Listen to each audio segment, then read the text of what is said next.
I don't That's know why I'm I will getting live forever. Nice. But yeah, I am not getting the link to see you live. That's so weird. Why are you doing this? Rick, are you getting throughput? It there. should be going now. Okay. Gotcha. Mm. Come on. There we go. Hello. Oh, Bless I'm you. so glad I didn't have orange juice in my mouth when I did that. That is specific, but yeah, I'm with you right there.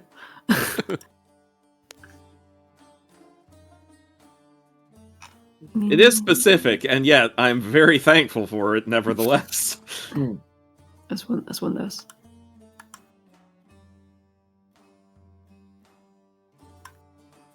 By the way, Maxie, I had a dream tonight about Hayseed Knight, and it's your fault. I am very curious what you had a dream about. Yeah. Me cocking my gun. Yeah, what did you dream about, buddy?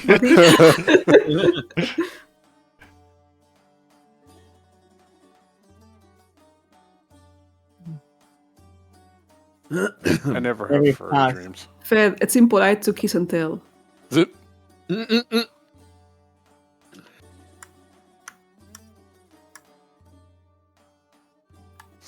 Well, it was just that they were all in the far future somehow, and Ader tried to find Sep. Oh. Well, that's the modern AU for. That's for the sequel. The Hayseed Jedi Knight. Yeah, can we skip the modern day AU and just skip straight to like space age, like you're on a space station? No, it has to be like dystopian cyberpunk, with lots of purple. Okay. Isn't that the theme of TFF this year? Probably. Oh man, if I had arrived in Dallas like 1 week before, I would have been able to make it. Too bad. Well, there's always next time. Oh, wait, the universe ended. Never mind. Don't. 2024. You just had to. Anyway. Okay, let's get started. All right, yeah. The smooth pearl-like wall threatened to shatter a soul in a million pieces before its owner could cause any significant damage to the brig where she was being kept. No! It can't end like this! This is not how today was supposed to go! I can't get eaten now of all times! This is not... Get it together, Sep. You're starting to sound like Adder. Oh, yeah. We had 2 subscriptions in a row, so now we have a hype train. Uh-oh. Thank you, Simon Tesla and Akuro Kibagami. Can we get to level 2? Oh, wait, hold on. Nope, and Dracon immediately dropped 500 bits for the level 2. No, wait, it's not there yet. It's only at 93%. Ah, uh-oh. so close. It's raining bits. It's raining bits. Raining bitsy bits. The I'm bits. going to sting that bits. sidling piece of rotten Bracket's tail! Oh, I forgot to see. So, you're trapped That's a very in some good kind of delivery. cell with no way out. Big deal. This is basically your natural habitat. Worst case scenario, you burn this place to the ground, change your name, and go live amongst the goats where guilt can't find you. No, Sep, we talked about this. You can't just burn away all your problems. That only creates more of them. Yeah, she's doing a little Gollum Smeagol here. So, you agree we're doomed then? Gods, I don't know why I put up with you. You need help. Sep slid down the wall until she fell on her butt, nurturing the terrible headache she had brought upon herself. On that, we agree. That's actually how my mind works. It wasn't easy, alas, but she finally gave up I on wonder why that is. her half-hearted attempts at splintering up her horns and resigned herself to the fact that the only kind of help she would get was the self variety. The absolute worst. No one left to blame if that one failed. The only light source in the entire room was a faint glow that seeped in through the doorframe, the same crevice that carried Adder's squawking to her, and the other slew of whirring noises. As her eyes got used to the dimness, the half-light became bright enough to reveal that she was locked in some kind of storage room, full of armor suits, metal crates, snail cages, a pile of oddly shaped amphorae, a hammock, and a mop. Okay. Yeah. You can click things more than once, except the hammock. That will make this scene end. 6, 7, 8 full armor suits, complete with spears and a mound of detachable antlers piled under them. Sepp wasn't an expert on smithery or armor by any measure, but knowing a thing or two about getting rested and having wide access to the keep, she definitely was knowledgeable on what a city guard's uniform was supposed to look like. Someone had gone to great lengths to make sure the beast blended in among the rest of the guards when the time had come. And someone had gone to much greater lengths to make sure nobody would be looking at them too closely, clearly. Oh. Sepp finally took notice of the fact that one of the armor sets was, in fact, missing a helmet. It didn't take her long to find it, discarded in a corner. The reason for its early retirement was quite obvious. The top had been smashed into a flat cap. It would serve for little more than to plate food in this state. I should have started doing that a long time ago. What? Smashing guards' helmets? Yes, they're helmets. You sound a little different there. She sounded a little different there. That's just me. I think it's because she's like going back and forth between doing two voices. She's conversing with herself. You sound different today, babe. Okay, all right. The amphora piled in the corner of the brig were very reminiscent of the commercial Basaskaran pottery that Sepp had the chance of reading about in the temple's library, back when she was still welcome there. The vases definitely looked like they were made to transport liquids, most likely spirits or oil. Maybe I could outdrink the beasts. Dream on. You can't even outdrink Adder, you Reminds sad me, sluggard. a couple streams ago we were discussing why the fake armors were tin since that's more expensive than iron. Because in Spanish, tin and pewter are the same word, and I didn't know the difference. I said it was pewter. Oh. Yes, I have to change it later. I said maybe, okay? It was a joke. Hilarious. We're going to end up like Yoff at this rate. Ha ha ha ha. I'm going to end up there faster if you don't shut up for 5 seconds and let me think about something useful for once. Gods. God. I need a drink. Hey, what do you know? Oh. Mop. Mop, mop, mop, mop, mop, mop. Is there anything else over here? Left. Bop, bop, bop, bop, bop, bop. Mop, mop, mop, mop, mop, Sepp mop, gawked mop. at the tool. It looked like a mop of sorts. It was a mop, surely, even though it used some sort of tightly compacted fur instead of seaweed fibers like Acathorian mops. Gasp. It's a hockey stick mop. Sepp had heard about mops. She had even seen servants use them in years where rain had been so extraordinarily bountiful that the argillaceous grounds of Heirloom essentially sweated all the excess water that had leaked out in the lakes and rivers around the city. Sepp observed the mop further. She didn't actually know what the purpose of a mop was, but in the brief period she thought about it, she came up with at least 10 new uses that history had never even considered until this moment. Lick them up! Argillus. Oh. What the? What? No! We're going to die. What's the problem? Argillaceous means consisting of or containing clay. Yep. You know, lick the mop reminds me of that bit in Baldur's Gate 3 where you find the giant dead spider and you're given the option to lick it. I haven't played yet. And like your party members will be like, "What is wrong with you if you do it?" Not that I did it. Okay. Mm. I mean, if I did do it, it was mostly because I was curious to find out what would happen. But I'm totally curious now.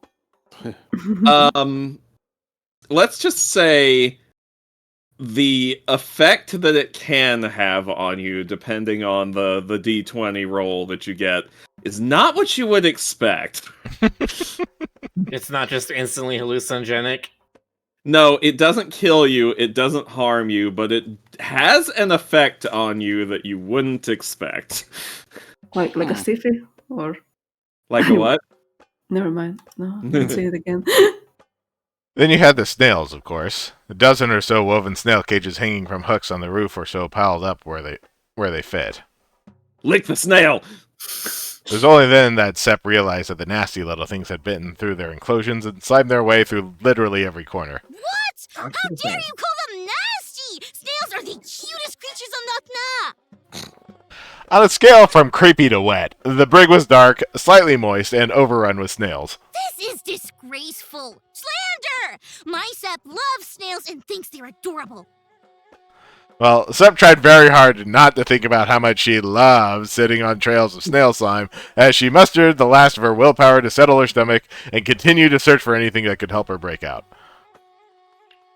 Remember that I time like Adder said he Lynn. put a snail in his mouth on a dare as a kid, but then he tripped and swallowed it and cried a whole week about it?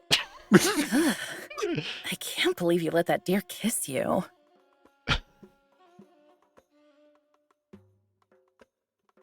That had to be like your Solid 2 vibes there.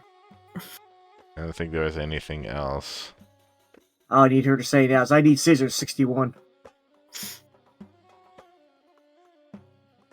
I think that will be it. Yeah, I think that's everything. Hung up rather precariously between two metal crates tilted away from each other, a hammock occupied the right corner of the brig from the door. Sep didn't dare come any closer, noticing the weight making the fabric sag. Until her eyes got used enough to the darkness on the far end of the room to reveal that its occupant was some sort of extremely spiky cabbage, conspicuously wrapped in blankets. Upon closer inspection, she realized at last that 'twas no cabbage. Oh no. What are you doing here? Oh, yeah, achievement. Yeah, exhausted all your options in the brig. Sep had no idea what twist of fate had brought them together twice in barely one day after keeping them away for a whole decade, but the porcelain-skinned Smith lay completely immobile, with her green head curled down and her back turned to Sep. That old filthy cape was still attached to her neck. Weren't you supposed to be in Burbus's palace or something? How could the beasts get you too? Nothing. Not even the faintest rustle. Aina, come on. This is no time to sleep. They're going to devour that sweet little apprentice of yours if you don't get up right now and break us out of here. Ignoring favors and requests wasn't exactly what we would call out of character for Aina. Some all-powerful cursed being you are. Always looking the other way while someone eats your boyfriend. Ignoring such provocations, however. With a level of apprehension she rarely felt towards anything in her life, Sep put a hand on Aina's shoulder and turned her whole body around. Aina's expression remained frozen in complete neutrality. Her eyes were wide open, set far beyond anywhere they could see. Sep drew a hand to her mouth, barely holding back a gasp at the sight. She snapped a finger in front of Aina's eyes, trying to prompt some sort of reaction from her oldest friend. Nothing. The gazelle turned around for a moment and took a very, very deep breath. She's not really deceased. She's not a person, no more than you are. You know this. Aina, I know you're immortal, God's sake. Don't worry. I'll let her something out. Aina remained completely motionless. There was an empty look in her eyes that no promise would erase, but Sep knew that it could be changed. She had seen it in action a very, very long time ago. I bet it's his fault somehow. Or mine, perhaps?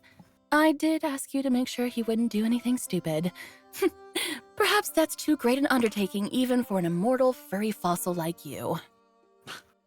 Sep's eyes narrowed into a line as she pondered her own words. Was this part of the curse? Will my body and soul turn to stone as well when everyone forgets me?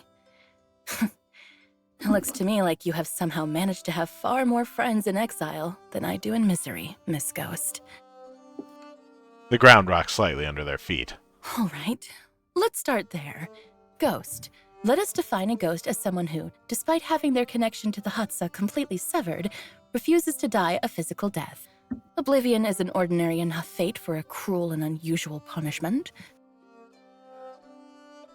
But this cannot be the case, because then you would simply not exist. You would not live in the memories of any creature the way you do, or if you did, you certainly wouldn't last a day. But there is such a thing as ghosts that rise to prominence and have their memories stored collectively. A presence leaving hoofprints in the snow for travelers, or a cloud in the sky that announces bountiful rain. Small gods. You wouldn't be exactly dead, in any case. But quite honestly, you don't seem to be alive as far as I can tell. This is lifeless, even for you. But Illigrab said you are not physically capable of dying, be it wounds or old age. So I guess you're just kind of indisposed. Sep nodded to herself, content with her conclusions thus far. This must, therefore, be an intermittent state, a dichotomy between being lifeless and lifelike, only decided by something that keeps you connected to all of us. Something like a pulse that keeps you active, but that you're not receiving now. A bond tethering you to the Hatsa, surely. The word golem barged into Sep's mind quite uncomfortably, but she couldn't find any good reasons to kick it out of there. None that didn't look like fangs and ripping muscles under Anna's torn-up shirt, and the far scarier possibility was that she had something to do with the fact that they were both locked up in some kind of beast den while Adder was still outside. Suppose it is a physical malfunction. Something must have knocked your connection out of place. This would mean not only can you be hurt, but killed. You just don't realize so. Illigrab would be wrong then. Suppose that it is a matter of the soul instead. Whatever bond has been keeping you alive is failing. That would mean you cannot function without the external source that is providing you the power you require to function. Just like a golem. Sep fixed her eyes on Adder's oversized scarf, then on the face that she so looked up to as a child, now more at peace than she had ever seen her before. Her face truly looked nothing like the emotionless marble mask Sep had seen on the doll servants Talid so adored, and yet not a single breath came out of Anna's nose. Her skin felt cold to the touch, like alabaster. She was obviously gone. Sep slipped her right hand into Anna's shirt, following the deep plunging line of the collar, where traditional wisdom would have placed both a heart and a golem's core. For your sake, I hope I'm wrong, Anna. Sep's eyes began glowing blue against the darkness of the room. But I'd better not be, for my own. So you're saying you're Anna's sister? That I am. The patron's daughter? I could be. Describe the patron. Red, angry, Anna's father. Oh, yeah. I am the daughter of the patron, too. I'm sure they'll join us soon enough. You can just ask them if you don't believe me. Oh, no. It ain't like I don't believe you, ma'am. I simply didn't know. You didn't know what? Echo's eyes narrowed into a line. Her neck and snout, on the other hand, seemed to telescope towards Adder. You have heard the thunder, haven't you, Bones? Before Adder could damn himself with another word, an orange blur flew into a door, across the room, and into the opposite wall, door included. The stunned wolf and deer needed a few more seconds to realize that was Sep on the ground now, looking like a cartwheel attempt gone very wrong. They all turned their heads to the source of the impact. A trail of smoke zigzagged in from the darkness beyond the newly remodeled threshold, filling the room with the acrid smell of burnt fur and blood. A purple-eyed shadow followed suit. Those are real people barking. The beast gathered enthusiastically around the doorless brig, and the smith plodding out of it. Well done, Dad! You managed to fix... The wolf's joy was cut dead short when she finally noticed Anna's whole body stiffening up at the sight of the rest of the crew. Oh no, not again. Anna leapt towards the closest crewmate, biting and walloping whoever had the misfortune of standing in her range. She was a one-woman band, playing an impromptu concerto of barks and whines and all sorts of pain noises. Sis, be nice! We got your deer back in one piece! Being well acquainted with this kind of overstimulated Anna starting a brawl situation, but not with the basics of first aid, Adder carefully grabbed Sep's body and dragged it under the table. Sep, darling, you alright? That's the last time I do anything for myself ever. What happened? I was right. That happened. The table cracked and quivered as Anna and the beast exchanged blows and somersaulted over it, threatening to crumble entirely over the ruminants' heads. Dad! Tell her to quit it! Adder followed the voice quizzically, wondering if perhaps Pertok had somehow wandered in while he was distracted. But no, there was no trace of the old man. Even Sep looked just as disoriented as he was, though she had a much better excuse. Dad, I'm talking to you! Do something! The captain's snarl peeked over the edge of the table, followed by an arm firmly clamped between Anna's fangs. Sep and Adder exchanged a panicked look.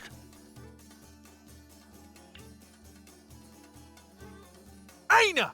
Drop it! Anna and her sister both plunged down to the ground, frozen solid. Everyone in the room stood dead, dead still so as to avoid alerting Aina further, but first of all was the leader of the beast, who was struggling to form words in any existent language. It's not that I don't appreciate you stepping in, but I meant my actual father.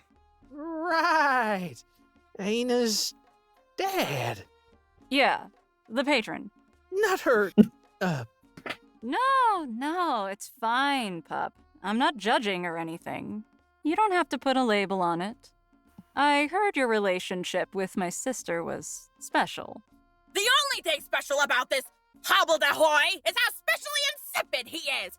Open your damn mouth, Aina. Confused as she was, but not really sure she wanted to know what the hay was going on, Aina opened her jaw unexpectedly obediently. Her teeth made the ugliest sound as they separated from her sister's arm, leaving a trail of blood and slobber behind her. Adder felt so queasy he barely managed to fight off the need to fall on his butt at the sight. Sepp audibly gulped, almost jumping out of her skin when the captain put a hand on her shoulder. That would be the one. Echo walked away nonchalantly, like such a gory scene hadn't just happened. Adder eventually managed to fight his nausea long enough to tilt his head back. He only caught a glimpse of Sepp's reaction before immediately turning again. Good thing you haven't eaten today, Dad. She's got it all wrong. I'm not. I mean, she can't even call me Dadder. What wouldn't I have given to see Pertog's face? Want me to fetch you a mirror then, ma'am? Come on, get in character already. Aina moved her eyes towards her apprentice as she wiped her mouth with her arm. He could only give her his level best. I'm trying not to die of a heart attack. Please play along, shrug in response. Aina took one last look at the room and at Sepp and Adder, at the creatures watching her every move. She seemed severely unimpressed with it all. Without another sound, she grabbed the door that she had sent flying, walked into the brig, and put the door back in its place, sending a very clear message to her audience. Both ruminants and beasts stayed still at a standstill for quite some time before anyone felt safe enough to breathe and move as they usually would. But once they were over that scare, there was nothing in Dakna that could stop the wolves from celebrating. They played music, clapped, laughed, and poured unknown drinks into large, rusty metal cups that they extended to each other. It wasn't quite so easy to cheer, drink, and relax for the significantly less bite-proof deer and gazelle, however. Even so, Adder eventually helped Sepp up from under the table once it finally became obvious Aina wouldn't chase anyone else, legs quivering like they could collapse at any moment. Surely noticing their lack of cheering, Aina's sister slithered back to them, carrying a couple extra mugs meant for her guests that they would have never dared refuse. Adder stuck his nose in his cup exploratorily, only to get his snout whacked away by Sepp. That could have gone better, eh? Whoever said a wolf's bark is worse than their bite never met Aina. No, Aina's a big old sweetheart. If she gives you little nibbles, it just means she likes you. That or her teeth hurt. Maybe she's just bored. Anyway, trust me, if she'd meant to bite you, you wouldn't have come out alive from that one. Adder didn't understand the look Sepp was sending in his direction, but it certainly was a look. That's very reassuring to hear she wasn't even trying to kill me then. I guess it runs in the family. The tall beast raised her cup to take a long sip from her drink, giving Adder a good look at the arm that was still completely covered in blood. Still, you may want to do something about that. Echo looked up from her mug, finally sparing a quick gander towards the incredibly concerning injury. Oh yeah, you're right. Someone should do something about this. Well, am I gonna have to lick it clean myself, you peck of sea mutts? One of the beasts barked something rather meekly. Aina's sister angrily barked back. The barks derailed into a whole screaming contest once more that kept Sepp's eyes and ears looking surprisingly alert. You getting any of what they're saying? Any clues while we're here? I wish, but no. All I can gather is that they speak some sort of guttural, gargled drivel with minced bits of Bazoktet in it, like every other language I know. It's not like I'm trying to listen to their words, however. Sepp raised her eyebrows at Adder as she tilted her head towards the pack. Adder mouthed an "Oh," as the idea took form in his mind. He squinted his eye dramatically towards the beast, focusing all of his attention on their eyes. Bark, bark, woof, bark. They were saying something about having you lick her. Lick her wounds, right? Listen, Adder, if you don't want to, Sepp glanced quietly at the broken plates on the floor. She did bring you dinner first. You are all meant to be part of the dinner, in fact. Both Adder and Sep jumped in place. The tall beast seemed none the wiser to their horror. Do you have any idea how long we've spent preparing for tonight's party, Dad? The great Aina has finally been returned to us after 30 cycles. Nobody could be missing in this reunion. Or at least, nobody that fit inside the ship. We'll eat and we'll dance and we'll sing under the stars until we lose our minds. I made sure to gather enough snails for the whole crew. It's gonna be a crazy night. We'll show you grazers what a partying beast looks like. Eka grabbed Adder's hands and started whipping them up and down as she dragged him in some sort of improvised dance. And then we'll take over the city and feast some more. They won't even know what ate them. Adder lost grip and accidentally got sent flying against the brick wall. A shuffle in the adjoined room. A single purple eye peeked into the dining room after hearing the commotion and widened upon seeing Adder lying on the ground. The door swung open. Before Aina could rush to his side, however, her sister craned her enormous neck towards him and picked him up by the horns. What's wrong? You're smelling a little scared there, pup. It wasn't the brawl, was it? Am I walking too quietly for you? I heard it makes deer nervous, so I brought some clickety boots I can wear while you're here if it helps. The tall beast bumped her knuckles together and clicked her tongue, poorly imitating the sound of clopping hooves. Needless to say, Adder remained frozen in shock. Ooh, maybe I shouldn't have mentioned the feast part. But don't worry, we don't plan on eating all the deer. We'll just eat the bad ones. I hear you have a surplus of those. How will you know who is who? Don't worry, Bones. We'll know. The beast's toothy snout contorted into what surely seemed like a comforting smile to her. She's Santa Claus. She grew tired of the effort soon enough. How can I get it into the grazers' heads that they're safe and allowed to breathe around us, sis? I don't think our sense of humor is connecting. Aina barely shifted her eyes towards her sister. Now that she'd realized the danger in leaving her apprentice alone, the smith had repositioned herself in the corner of the room, closely watching his every move, hackles raised and fists ready to meet whoever attempted to even sniff in the air around her. Unbothered by Aina's attempts to look menacing, the tall wolf growled something softly, almost conciliatorily. All she got for her effort was a fierce snarl. Whatever it was she said, Aina wouldn't have it at all. So you're still not down for tonight, hmm? The beast's tail swept from side to side. Bones, come here. Yes? I bet my sister is still mad at us because she doesn't understand why she wasn't allowed to fetch you when you were hanging by the neck. Oh, that'd make two of us. See, she wanted to jump into the crowd for you, with a lot of knives. Tried to bludgeon one of my poor littermates to death, she did, thinking they were a guard. The beast pointed towards one of the canines, who let out a whine as they rubbed the back of their bandaged head. Adder didn't need a translation for that one. Would Aina killing everyone in the plaza and exposing our mission have made you happy? No? Right? She didn't need to do anything to begin with. You showed the wits of a fox and fended for yourself as long as you could. And when you couldn't fight alone anymore, dear fox, tell me, who saved you? Dear Fox, where's Ray? Nice. You did. That's right. We did. Our pack. The wolf pulled away from an increasingly terrified Adder, standing to her full height in the middle of the room just to twirl around for Aina. Look at these ear tufts, sis. Look at them. Hear this raspy, dreamy voice. Who else could have a bumpy snout like this? Teeth so sharp, fur so fluffy. Who would dare call you sis over and over? Aina's frown just turned deeper. She remained unimpressed. Hey, Bones. Tell her who I am. You want me to tell her who you are? That's right. I want you to tell her all about this. What's the deal with this one, you ask? You've never heard of the Herald of the Storm? The Scourge of Alar? The Fangs of Hector? Tell her, guys! Tell her! A deep, tense silence filled the room. Oh, my crew don't actually speak a word of Sirnar, but thanks for the sentiment. It's Eka! That Eka? That Eka! Which Eka? Tesseka! The one and only! Two named! The one who will devour every shore! Oh, okay. Okay, no. We need to bring it down a notch. I don't have the lungs for this anymore. The bark started sounding suspiciously like Snickers. You really have to quit eating raw snails, Captain. I swear that sounds off, Oscar. Whelp. Don't embarrass me in front of my family. You know what would be embarrassing? Dropping dead from lungworms. Not the time, Whelp. Is that really what they're saying? They seem kind of goofy, don't they? Goofy? Goofy?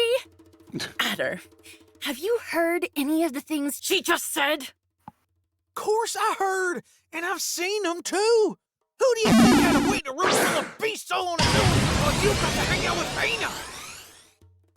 Anna kept turning her head between the pack of wolves barking nonsense and the two idiots glaring daggers at each other and mouthing words for no discernible reason. I'm not going to die from eating a few snails. I'm just saying, they're a little less scary than I thought they'd be. That's all. So help me, Adderson. Fine. I guess we can just find ourselves a new Eka when you... Everyone in the room turned around to look at Aina, who in turn seemed just about ready to start another fight. Everyone except for Eka. Yeah. I get it now. With a long, tired sigh, the driving emotion behind which nobody could even start to decipher, Eka meandered all the way across the room towards her sister, and then kneeled down next to her. All the sea wolves followed their lead, kneeling down alongside her. Eka motioned them to rise up again. It's not what you expected, is it? Not me, not the ship, not this whole thing. It never is. And the fact that you've been expecting it for so long probably only makes this stink all the more. You of all people would understand, right? The sea is always different. But it's the same sea, after all.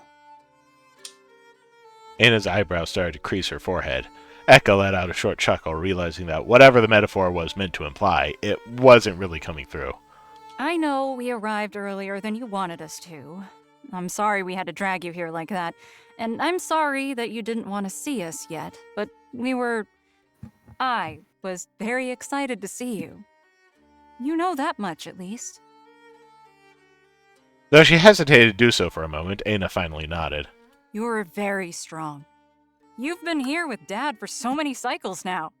Cycles that we've spent thinking of you, sharing what we've learned, making our home a better one. And if we braved the shifting seas, it's so your new friends can be free to have a better life as well. All of a sudden, Eka pulled Aina into a deep hug. I just want you to know that we're here, Aina. You're not alone anymore.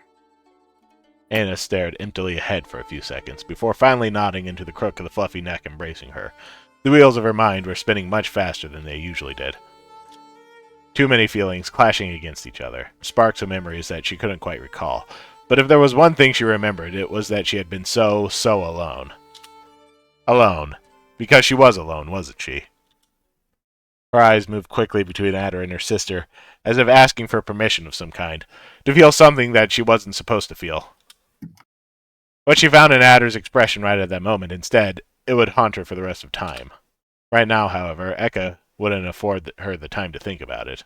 I guess this must all be very confusing for the three of you. The short of it is that we've been hiding an heirloom for a couple of weeks now. All hush-hush, as it were.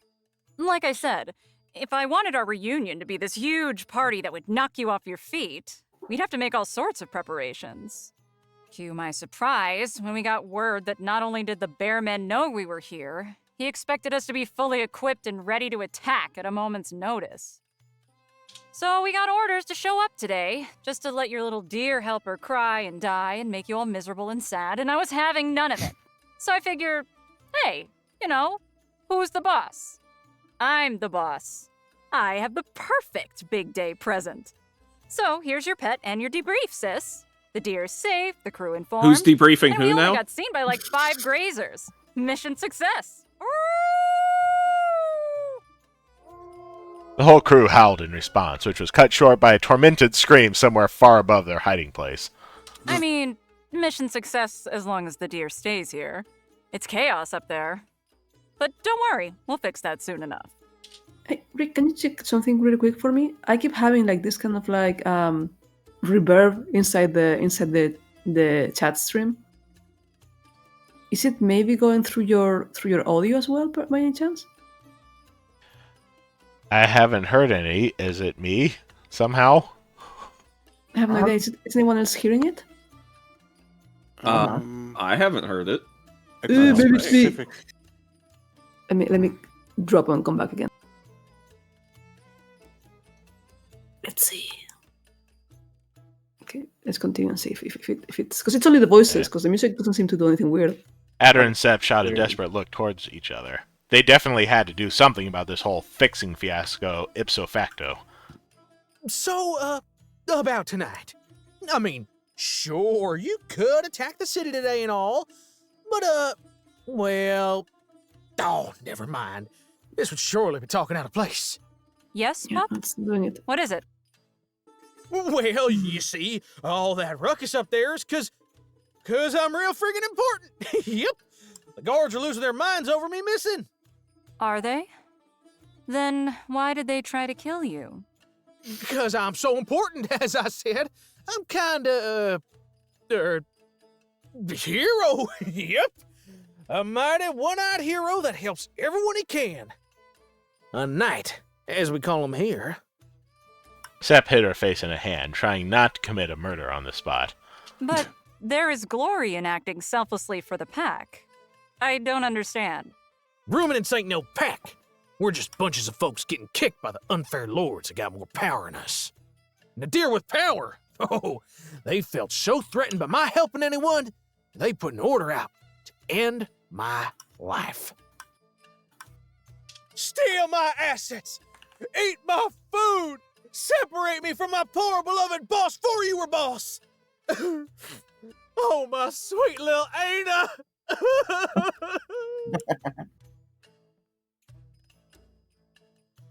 Adder pretended to cry as he shuffled his knees towards the smith. With a hand that wasn't covering his face, he made a come-hither motion so she would understand.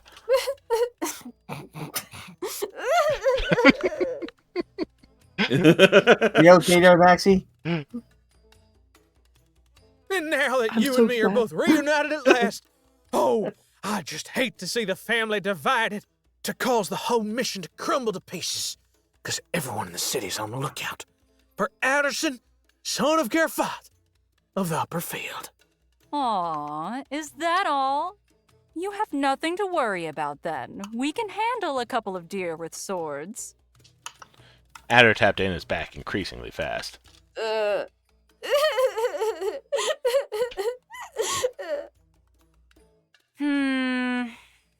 Fine. I guess we can delay the raid a couple of days so you can hang out with your deer. It's not like we had official clearance to do anything yet anyway. But, to make up for it, you have to come partying with us tonight. Or I'm taking a spare rib from your special pet. Does that sound like a good trade? Derp. Ana nodded her head at maximum speed as she ran to give Eka the most hand-crushing handshake Adder had ever seen in his life. Her hand looked positively tiny next to Eka's, who clearly struggled both to understand the gesture and to keep her paw wrapped around her sister's wrist. Tired of this pantomime, Eka simply pulled Ana into a rib-crushing hug, lifting her right off the ground. Ana didn't murder her on the spot, meaning she was kind of happy about it. Hey, boss. Mind if I get a celebration hug, too? Sure, Bones. Get in here. No, my bad. I meant Ana. You know how it is, boss. Force habit and all. That's too late. No, let the hot wolf girl hug I you. suppose you want some privacy, as you say? I mean, sure, whatever. It's getting pretty early for us. We were thinking about heading off to bed anyway, weren't we? That's chapter 5. No one needed a translation for the disheartened growls Eka got from her crew. So yeah, you two get all the time alone you need in the brig, like your boo-boos better and stuff. What say you and I catch up in the meantime, Dad? How dare you propose something so reckless? I will not leave these salacious whippersnappers alone in a room without supervision! Okay, Seth. Yeah, I thought as much. Well, don't have too much fun without me. Seriously, don't. We're trying to keep it down. Secret mission and all. Good talk. Catch you later. I like her. It's great. Eka closed, repositioned, the door after shepherding everyone into the brig. The storage room remained at a standstill until the wolves started barking loudly and partying again in their bedroom. Aina and Adder finally crossed gazes once more. Uncertainty shook her to the core. She couldn't even start to guess what was going through his mind now that they were alone together at last. Before Aina could even start to gesture anything, Adder leapt towards her and nearly tackled her to the ground. Boss! I really thought I'd never get to see you again. You missed so much stuff. I got hanged 4 times, but I survived. Then I got a trial, and I could read while I was in the maze, and we won. So Elmore tried to kill me, and please tell me the Beast Pirate lady wrote the note to Barabbas, and she got you all confused with a different Aina? Aina pushed Adder away, way more aggressively than she needed to. Right, sorry. I know you can't tell me any of that, but you can let me know that much at least, yeah? You've never ever seen those folks before? Aina scratched the back of her hair, looking anywhere but at Adder. She finally shook her head. Wow, that's convincing. Aina's lip curled upward into a snarl. Oh, what a wonderful row of amazingly sharp teeth. Very ruminant-like. I can't even start to imagine where the confusion came from.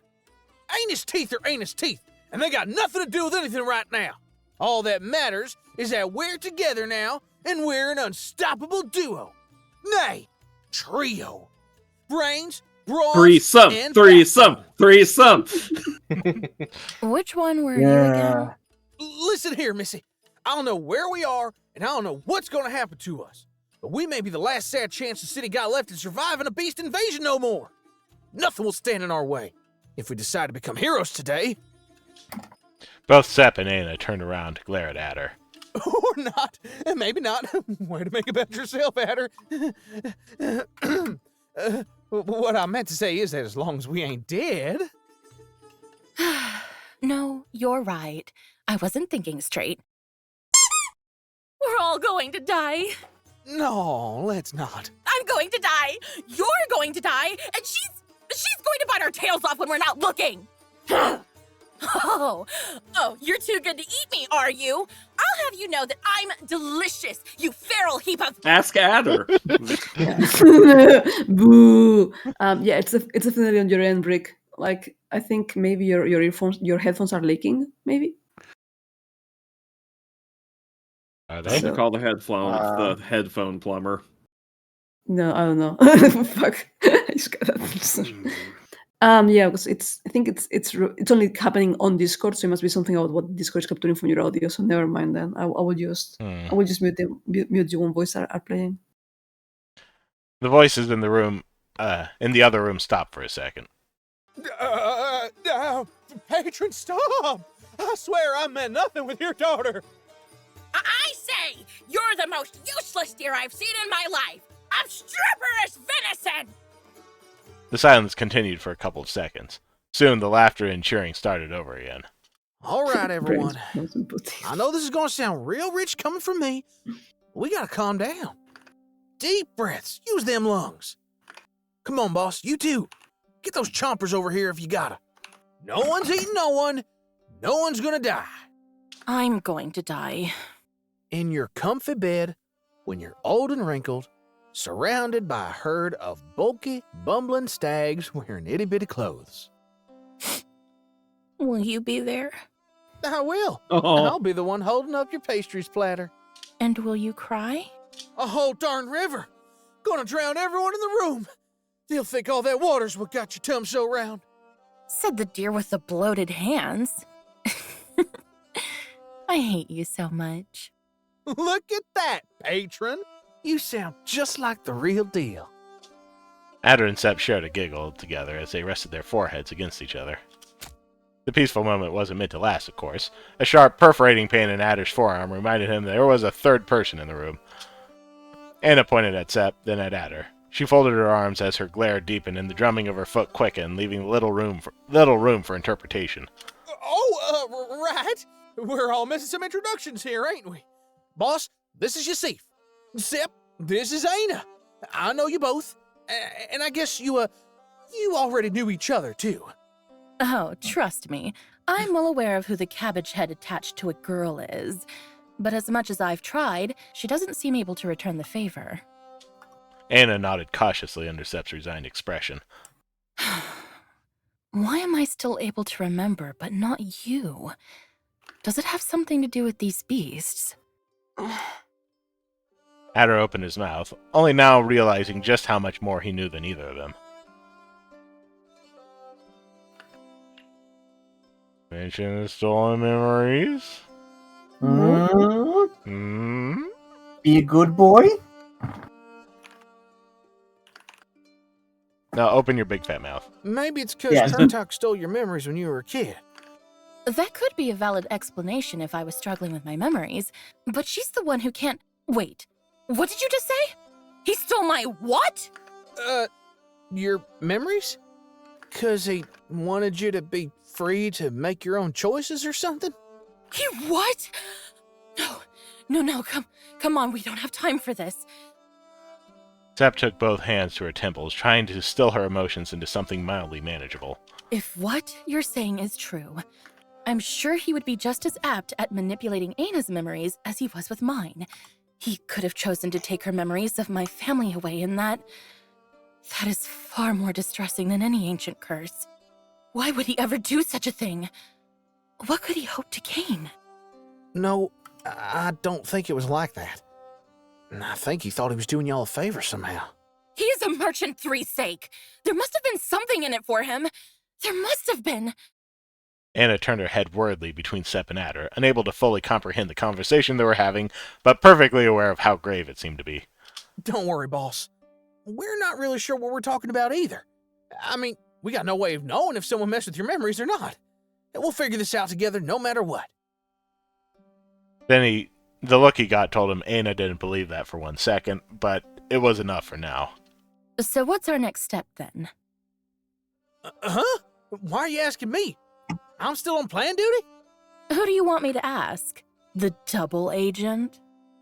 Anna would have defended herself from the accusation, but she didn't know what that turn of phrase meant. Right. Well, I don't know about y'all, but I'd rather be just about anywhere else in Dock Now right now. What do you say we jump ship and let Sleeping Beast party? I say I'd love to share your optimism, but that's an idea, not a plan. I've already searched the brig from top to bottom. There's no way out from here, and I have no intention to arouse anyone's hunger walking back into the dining room. 3 heads think better than one, yeah? I'm sure if we just racked our brains a little. One of Eka's underlings will have time to check up on us while she pretends to be asleep. This is the real world, Adderson. We can't afford ourselves eternal time. This to come up with isn't a another- game, much less a video game. How dare Why you? not? Let's go back into your thoughts while we come up with something half smart then. I don't know how I did that. And I don't even know how I could ever hope to do it again, having you around me constantly trying my Their cavillation was cut short by a small explosion of bone-like splinters and the sound of something falling into the water shortly after. What the? Boss! Hey! Where are you going? Don't just... And she's gone. Case in point, we're dead. Hey, what part of keep it down didn't you understand? Wow. Okay. I'm going to guess the hole in the wall was just made by... The artist behind Hole in the Brig #1. Yeah, that tracks. Man, I really thought I was finally getting through to her. Why'd you go and run like that now, huh? Adder turned a desperate glare towards his patron. How should I know? She's an unrepentant gobbler, and she never tells us a thing. It's a mystery. Mm-hmm. Whatever. We'll just have to go fetch her again. Any excuse is good to make my littermates stretch their legs and sniff every corner of the city. Bones, grab a mop and clean up this mess. And the shell, since you're at it. I want to see it sparkling when I'm back. Clean a mess and look after your paw. Piece of cake. Aye, Captain. You what? You got it, ma'am? He thinks I'm his mom. I seriously can't get enough words from you. Hey, tell me about this cake thing when we're back. I want a piece too. Neither of the two people remaining in the ship dared to breathe again until there was nothing but silence deep into the darkness beyond the gap. It was almost nice like this, really. You just had to forget the sight of the beast, the constant bit. humidity, and the stomach-churning miasma seeping into the room that made both of them cover their faces and retreat into the dining room immediately. After a few moments trying to breathe in relatively fresh air and not whatever that was, Adder opened his mouth to do more than cough.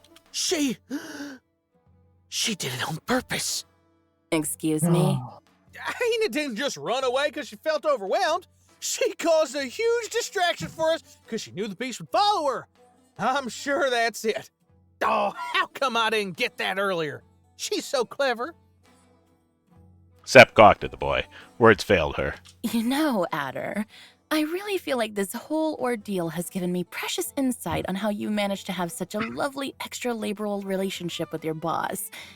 It can't be easy having to share half a wit between two people. She managed to solve the beast problem for us, didn't she?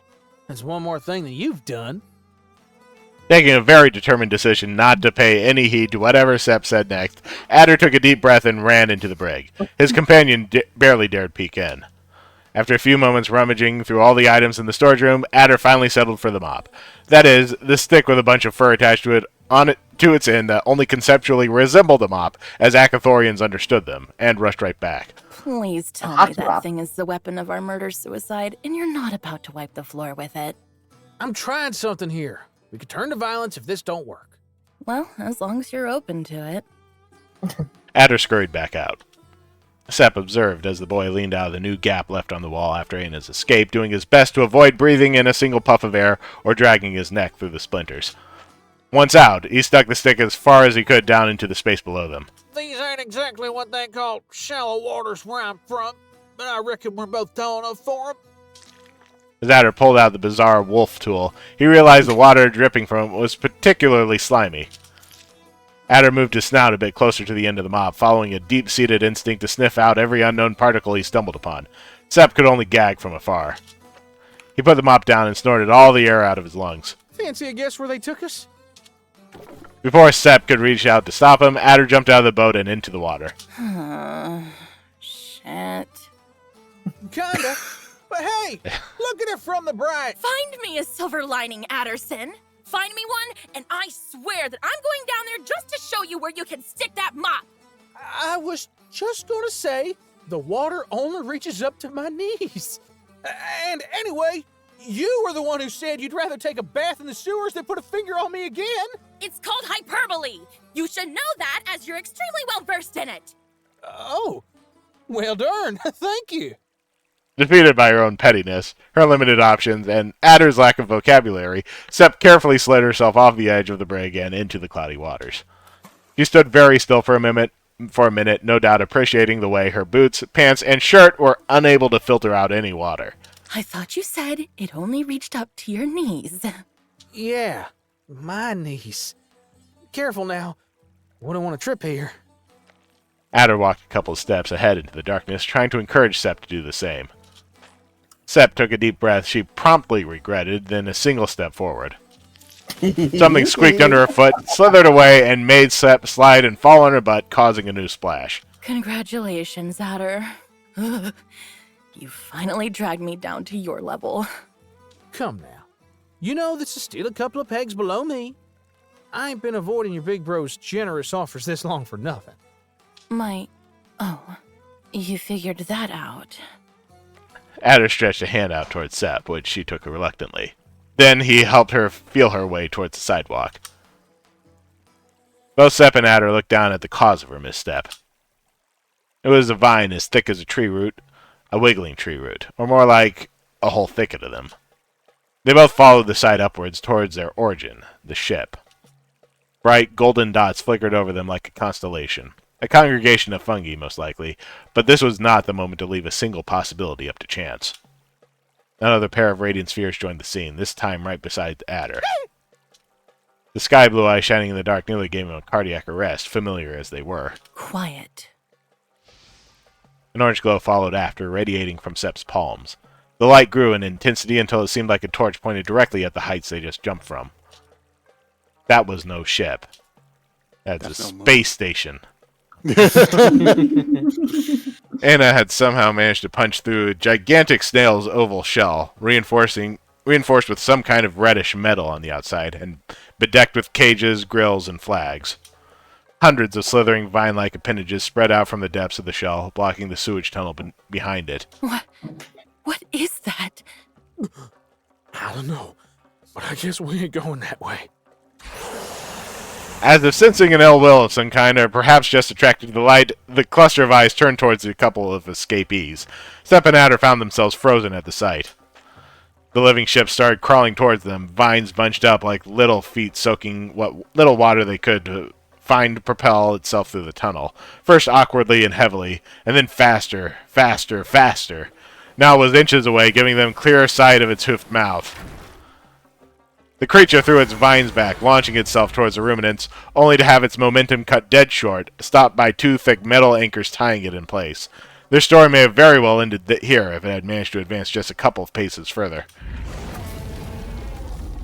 No matter how much it lashed its vines around, trying to reach the deer and gazelle, its efforts were in vain. Adder had already lifted Sepp on his arms and started running downstream, much farther than the snail could ever hope to reach them. They rushed away, praying to every god above them that the creature wouldn't think to give them chase again.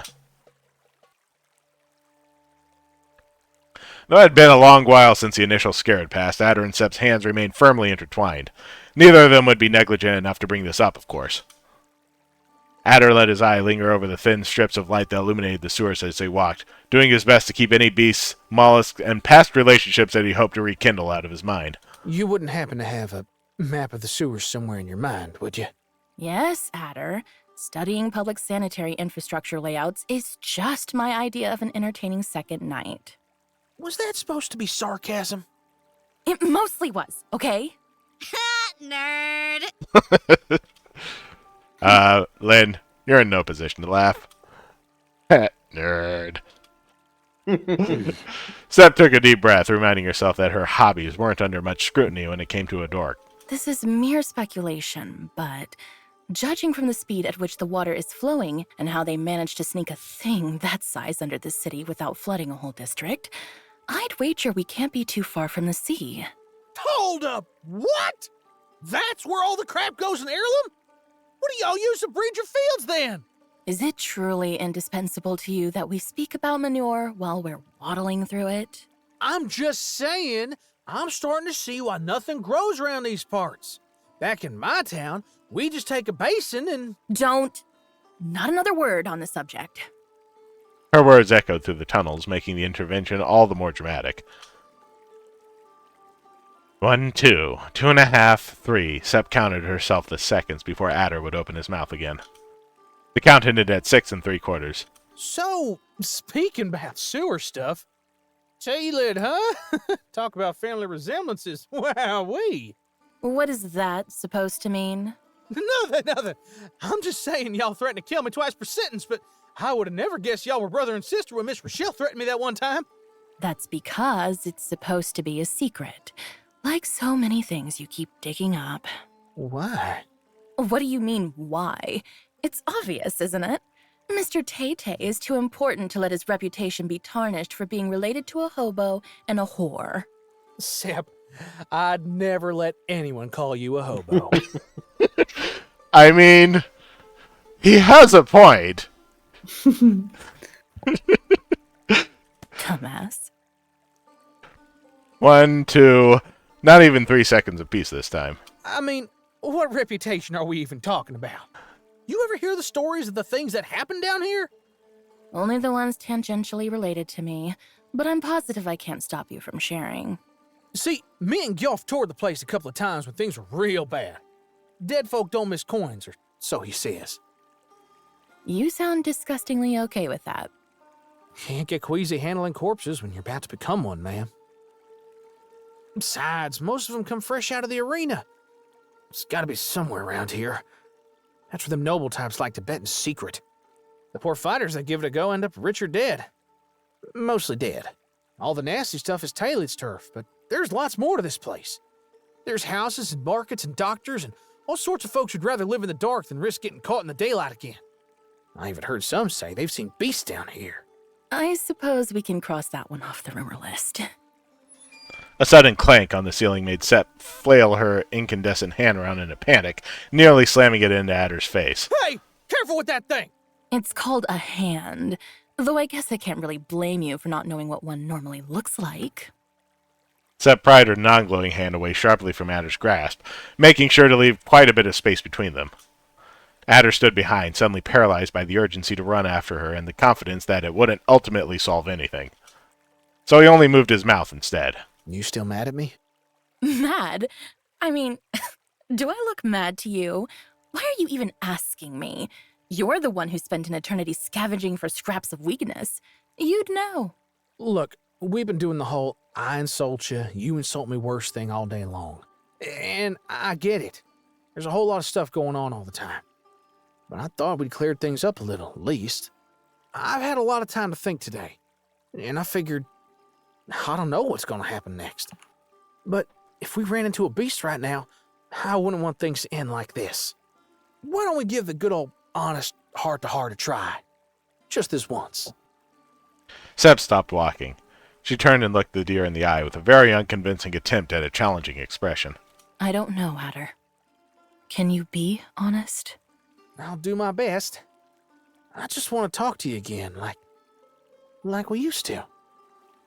Adder squeezed Sep's hand with his own once more.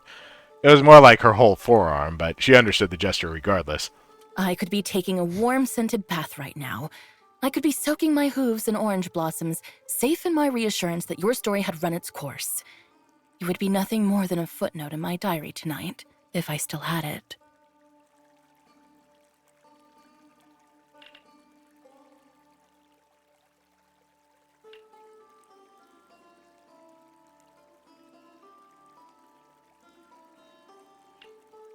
But you found it in that heart of gold of yours to save me and give me a second chance.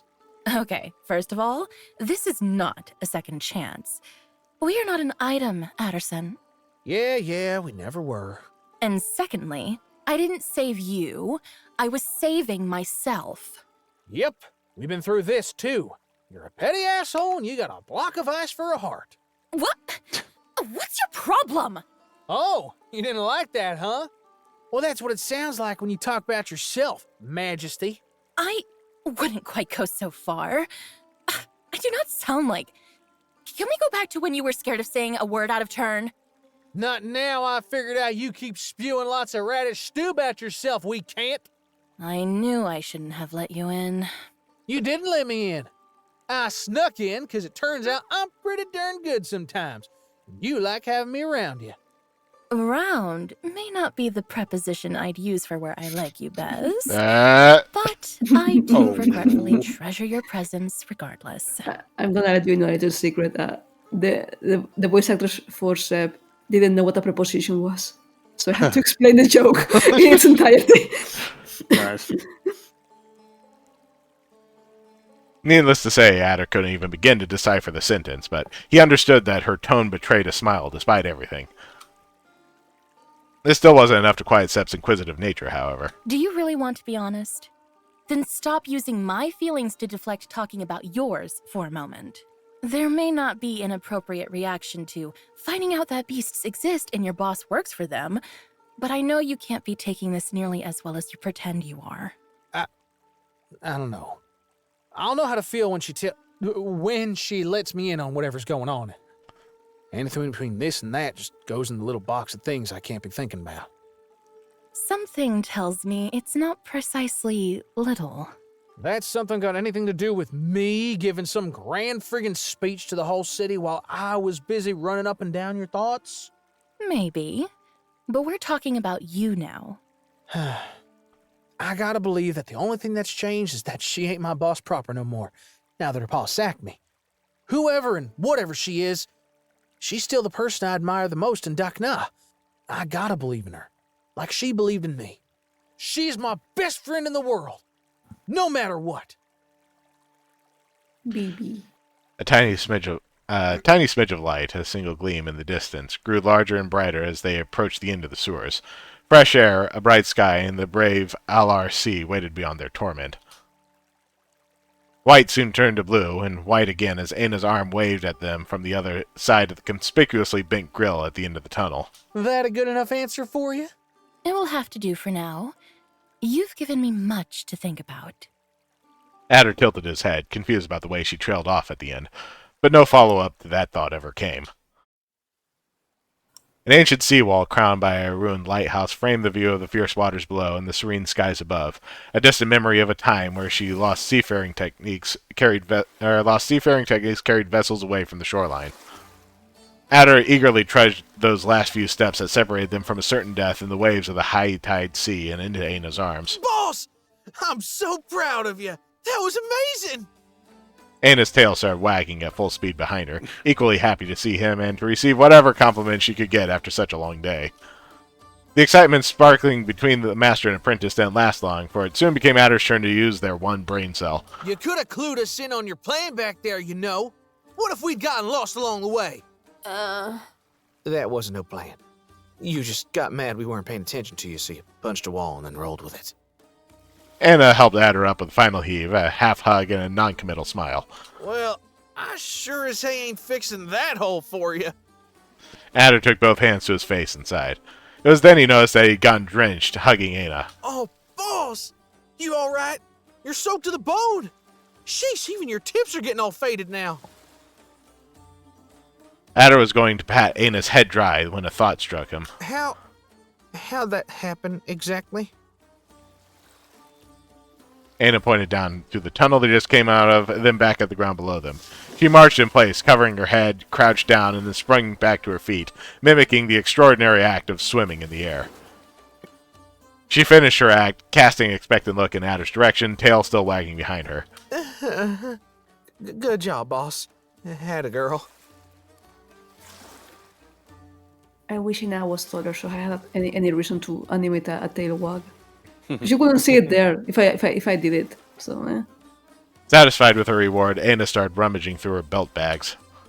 After a short search, You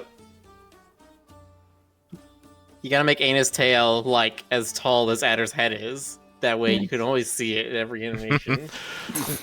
this is like I've complained about this before, but this is like the issue with visual novels is the text box at the bottom of the screen takes up an entire fourth of the real estate space. Yeah. Yep. Like these days, balloon visual, so speech bubble visual novels are getting like a lot more popular. But also, like I was committed to like having characters run around the screen. Yeah. So I can't really do that. Right. I think I've seen some people take Disco Elysium style of having the vertical scrolling text. Yeah, definitely. Make it more similar to how people read text messages and stuff, and also you get a full portrait view of the main scene. To be fair, though, I kind of like need the text box where it is, so that characters don't look stupid while they're jumping up and down. It does hide some of the limitations of the animation. Yes. After a short search, she produced the blue and white fabric that she'd been wearing since the previous night and presented it to Adder. Do me a favor and hold on to that till I need it. A little help here? I'd rather not drown in a sewage exit if it's all the same to you. Aina and Adder both leaned over the edge of the wall to help Sepp up. It's not like Aina really needed the assistance. She was strong enough to lift 8 to 12 steps, but Adder felt the extraordinary urge to make sure his little threat of a boss wouldn't drop the gazelle back into the water as a prank or something. At last, the three of them stood atop the wall. Like a promise of a new day, a chilly breeze blew behind them, carrying their woes towards the endless horizon. See? I keep telling y'all there's always a way to make things right, and you never believe me. I'll make sure to set my skepticism aside for you, if we're still alive tomorrow. Yeah, don't hallucinate till you're out of the woods. Aina nodded resolutely, like she had any idea what that phrase meant. We ought to get moving. Ain't no way of knowing how long those things are going to be chasing Aina. I don't even want to imagine what they're going to think of me eloping with y'all's dad. The smith smirked and started gesturing something that Adder couldn't slap down fast enough. There is no point in making baseless conjectures. The sooner we react, the better indeed. Our next move could prove critical for the future of the city. Our? Hold up. You coming with us? Like Of your own condition? Gasp. Volition? You ain't ditching us? Wow. You really think I care so little about the city I was raised in and its poor defenseless people? Adder squinted his one eye at her. I go where the sister of the captain goes, of course. Anna bared her teeth at Sep, trying to push her off. Aw, what's wrong? You have a complicated relationship with your family too, little beast girl. Boop. At her look. Boop. Boop. It's like messing with a kid. I don't even have to try to make her mad. If you don't quit that right now, I'm the one who's gonna flip out. Heads on the game, all right? Aw, look what you've done, Aina. Here comes the big boar bro. Sip, focus! It's our necks on the line here. Do we agree we gotta warn everyone then? Sep moved her eyes lazily from her little game poking Anna's nose and trying not to get her finger bitten off to Adder, who looked about ready to expedite the process. Who does everyone entail exactly? Do you have a feasible plan this time? Or are you just set on running around the city screaming like a madman about the end of the world until you run out of breath? No, of course not. That'd be dumb. I know better than anyone. This is way above our pay grade. The city guard should be taking care of it. Those buffoons either didn't realize they had beasts hiding in their ranks, or they let them run free amongst their own. But if you want to try your luck with Elbar after ruining any future the two of us had together on top of that, please don't let me stop you. Well, in my defense, if it wasn't for today, we wouldn't know about the wolves in the first place. You think Lord Snotty Snout was in on this? I may have fared better if he was some kind of conspirator, but alas, he's too self-absorbed to be capable of such evil. Beasts could have spent moons handing out bribes right under his nose, and he wouldn't have had the faintest idea. I would have known, was the idea Sep left unspoken. Who's left then? Adder put both hands on his temple, trying to juice his gray matter into grayish ideas. Sep closed her eyes thoughtfully. Anna put a hand on her chin so as not to be left out.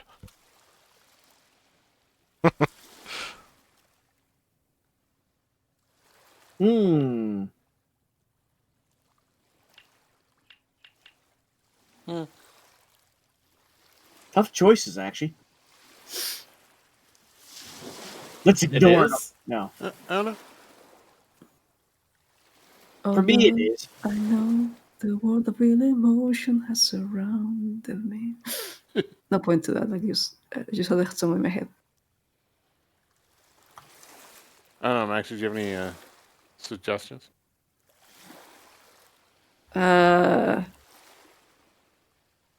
Follow your heart. Okay, cool. Follow your nose. Follow your nose. It's always nose. What about Eelgrab? He's too That would've been skeptical. my There's choice, no honestly. way he would believe us. It's still worth a try, right? It's Eelgrab. either him or the patron at this point. I'd rather go with the one that ain't burning. At least that particular flavor of crazy old man makes himself easy enough to find. Illigrab could be anywhere in the city. Nothing ventured, nothing gained. We'll just have to wash up on the beach, disguise ourselves, and go asking around town. Someone's bound to know where he is sooner or later. Suddenly cross about something no one other than Adder could hope to understand, Anna started shaking her head and cutting the air emphatically with her arms. What's wrong, boss? You don't think it's a good plan? She bit her lip, trying to piece together a clearer way to express her thoughts. She pulled on her shirt, wrapped one fist around the other next to her heart, and then tapped on her nose quickly. These clothes stink so much it makes you want to throw up. I think she's signing the beasts can smell us, but not just smell us. They can smell chest. No, heart? That make a single lick of sense to you? Sep's mouth hung agape as she finally understood what Aina was trying to communicate. They can scent the Hatsa. That means... It means they can scent the Hatsa! Just how do you know that, Aina? Why are you so sure about that? Anna's eyes narrowed into mere lines. Well, they ain't found her for one, so whatever it is that is, she must be onto something. Sep shot a glare in Adder's direction. She had no actual retort to this logic that wouldn't result in at least half an hour of arguing, however. Fine, that's not the concerning part. If what she's saying is true, that would mean they're capable of perceiving our very soul through their sense of smell. They could be magnitudes better at navigating a current than we could ever hope to be. Yunsar Makara says, don't know what this game is about, but Adder is a cutie. He sure is. I don't know what it's about either. That's fine. It kind of goes all over the place for a while. Adder joined Ada in nodding non-committally, as if either of them got any of that. Sepp sighed, with violence. Imagine you could smell the waves about leaves in the sea when the wind blows in your direction. Yeah, no, that's impossible. No, it's not.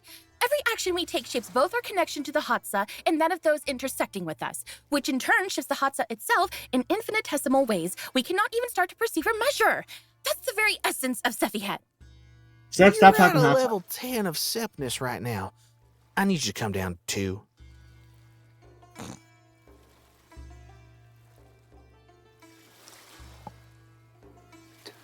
The gazelle made a brief choking motion with her hands. If you don't want your Hatsa read through your gaze, you can close your eyes, yes. But you can't do that with your smell. There's no actual way to change or erase the unique essence your blood gives off, only make it less noticeable. So they can't smell where her thoughts are? Because the sewers sink more than the sea! It was Sepp's turn to stare blankly at Adder. There was almost a sense of wonder in her eyes, really. It was a look that told him she was asking herself the important question, how could I ever think associating with you was a sound idea? Potentially, yes. Now, suppose strong smells actually confuse them. I hope you understand that I'm not willing to spend the rest of my miserable existence bathing in sewage on the off chance this pipsqueak is not making stuff up. Which finally takes me back to the original point I wanted to make. If Aina thinks this stench is our disguise, wouldn't it make more sense for us to hide using a scent that didn't remind them of the place we just escaped from? Aina and Adder looked at Sepp. Then they looked at each other. They huddled up a few steps away as Aina started signing and making quiet noises. No, she kinda got a point there, boss. What? I ain't taking nobody's side. I'm just saying that... Hey! What's that supposed to mean? Don't call me names! Poke, poke. Adder finally emerged from the little coven, wiggling his fingers with apprehension. So, here's the thing, Sip. You may not have noticed, because you lived here your whole life surrounded by fancy perfume and delicious soap, but coming all the way up from Chancery, I can promise you this one thing.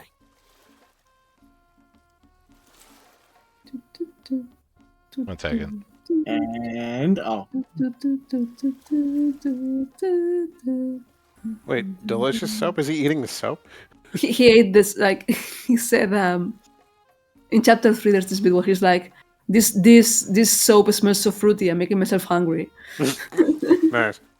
The first thing you notice when you walk into Ireland ain't the walls, man. The city don't smell like roses. However, we diggity do agree this is the grossest thing either of us has gone through in a good long while. And I got no intention to let the one decent set of pants I own stay dyed green-brown for the rest of my stay here. If we want to find the middle point between our safety and our decency while we weather out the storm, we gotta make sure we're still blended in after washing up. And we can only do that... Please say something intelligent. ...in a place that smells worse than we do. Why? Why would you reach that conclusion? If all we need is to disguise ourselves, we may as well douse our bodies in spice and jump into a temple. They won't be able to tell either way. Sure thing, Your Majesty. Name one shop in the city where 3 weirdos covered in crap can ask for a whole bucket of spices to jump in. How about I do you one up and help you find a good fire pit to save the beast the trouble of cooking that marinade? I did not say it was a feasible idea. I was simply stating the fact there are better ones out there. We don't even need to change our scent too much from the usual, right? You usually smell like ash. Why don't we go hide in Aina's forge? I mean, the smoke would be a real nice way to hide us, if it weren't for the fact that pyres tend to attract a lot of guards. But if you're so desperate to go back to smelling like flowers, we could always go and hide in the desert rose like we used to. I bet Miss Rochelle's gonna be real happy to see you in good company. Ain't she now? Has anybody ever mentioned how lowly your rhetoric is? If they have, I sure as hey didn't understand. So, there's the plan, ma'am. All in favor of finding a grid enough place where a bunch of beasts can't eat us and hide till we have a better plan, please raise your hands. Ada raised one of his ridiculous hands. Anna raised both to match. Sep took a hand to her face. The masses have spoken. All that's left is finding the place then. Anna quickly tapped her nose and motioned her friends to follow her as she jumped back into the sewers, clearly set on a target. That's the spirit, boss. Lead the way. Come on, Majesty.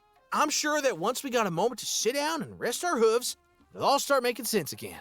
If any of this starts making even an inch of sense to me, you can just go ahead and let them skewer me with my own horns. Sep climbed back down into the sewer entrance, closely followed by Anna's snickers. Ada remained on the ruins. Yeah, those ones. Ada remained on the ruins for a moment longer, engrossed by this last chance to marvel at the scenery ahead. Hey, Sep, you get a feeling this place looks familiar somehow?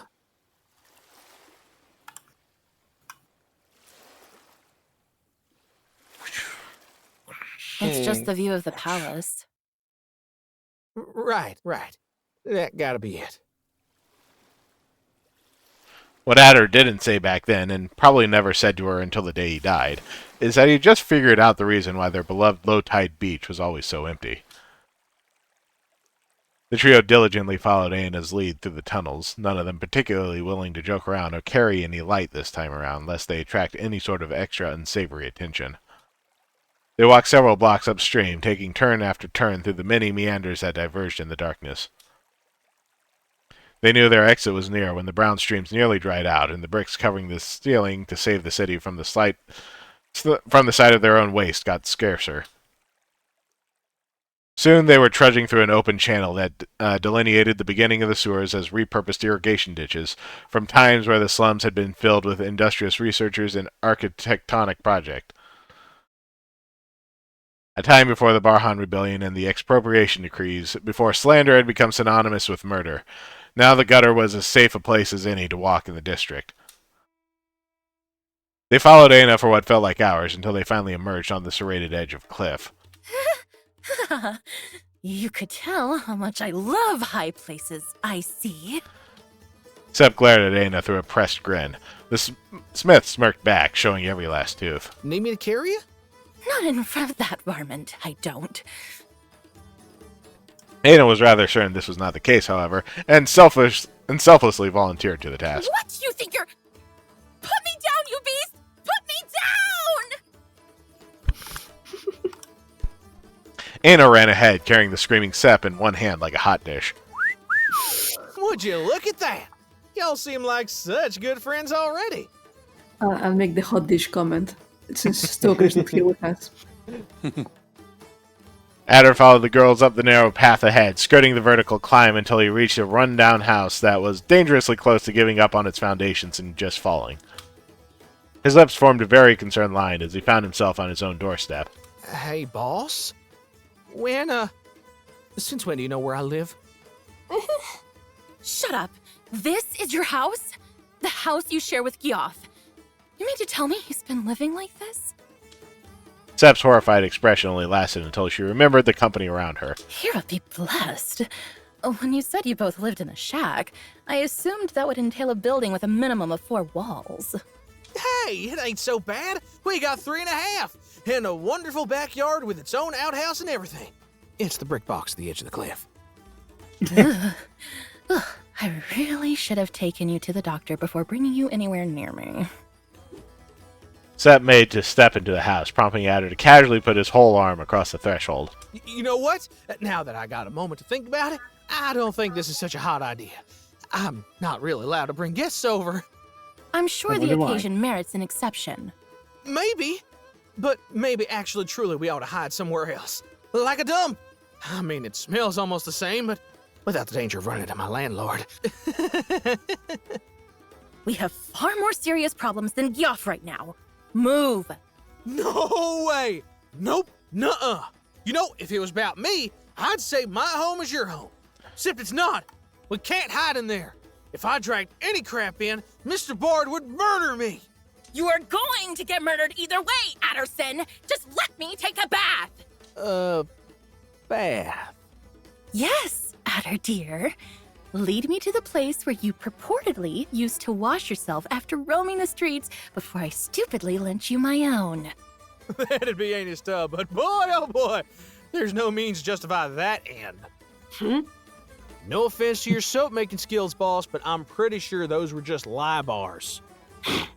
I swear, I was yellow all over before I started using that thing. Though Monsoon was a suffocating season to its very end, random licks of fire and strong gusts of hot wind full of embers weren't exactly commonplace, much less so specifically placed behind two people.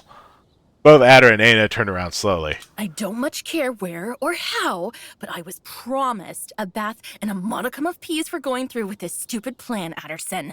If I have to make you build a bathtub and fill it with your own tears to wash myself, I will. That was a promise, not just a threat. Well, if you ain't picky as long as it makes me cry, I know a place we could go. Mr. Bard said there used to be a decent hammam down the street, but it was shut down a while before I arrived. They found the owner dead in real mysterious circumstances. No knife wounds or bashed in heads or nothing like you see around these parts. They say the bath's cursed now, and anyone who comes in never comes out. I think I'll take my chances. Yeah, sure thing. What's a little more cursed matter at this point? Right this way, then. I dare not repeat the word "sep" save for Adder and his boss when she was surreptitiously led back into the sewers, seeing as the gates to the baths were still locked. Let's go. Knock, knock! One fresh bucket of our finest water coming up for her grace. God, how is it so cold? We should be thankful the pump's working at all. Scrub 'em leggies like you mean it, or you won't be getting into the pool. Hold on. Is this what I think it is? Bath episode? Where's Stoker? Right? Everyone's like, we're doing the horny thing. Where's the horny guy? Look, you can have a bath episode and not be thirsty about it, but that's pretty much impossible. Bath, now with extra titty. So, I also improved their towels. Their towels are better now. They were very boring before. Better towels. Better towels. It's just about a bath.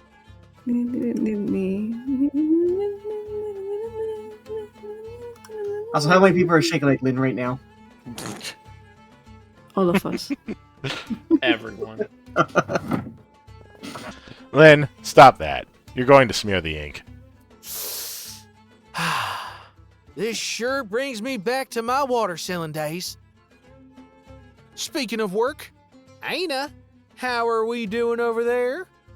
There you go. Oh, there he is. He joined us just in time for the bath episode. Hey, Stoker.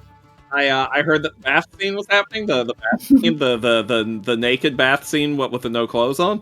Okay, let's roll back to the line. Hold Yes. on. Is this what I think it is? Bath episode? I love Lynn so much. So great. This is normal Speaking for of hardcore work, shippers. Wait, you can roll back to previous lines. Yeah. Yes, you can. Yes, That's just common feature in visual RNP. novels. He had the power all along.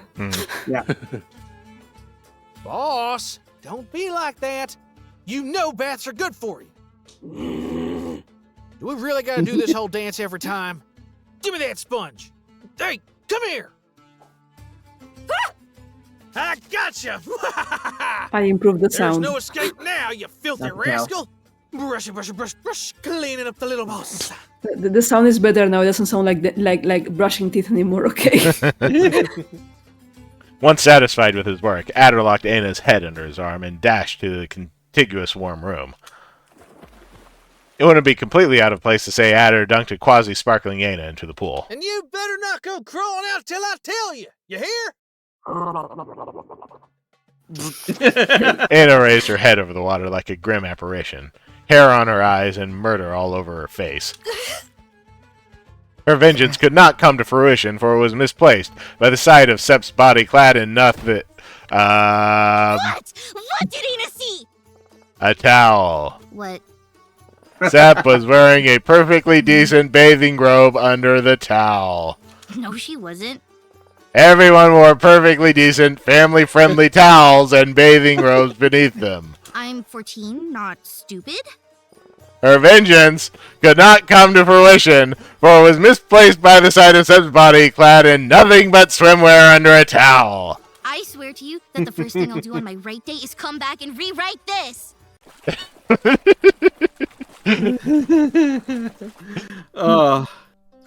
Be that as it may, Aina could have set some world records on the speed at which she paddled to hide her panic.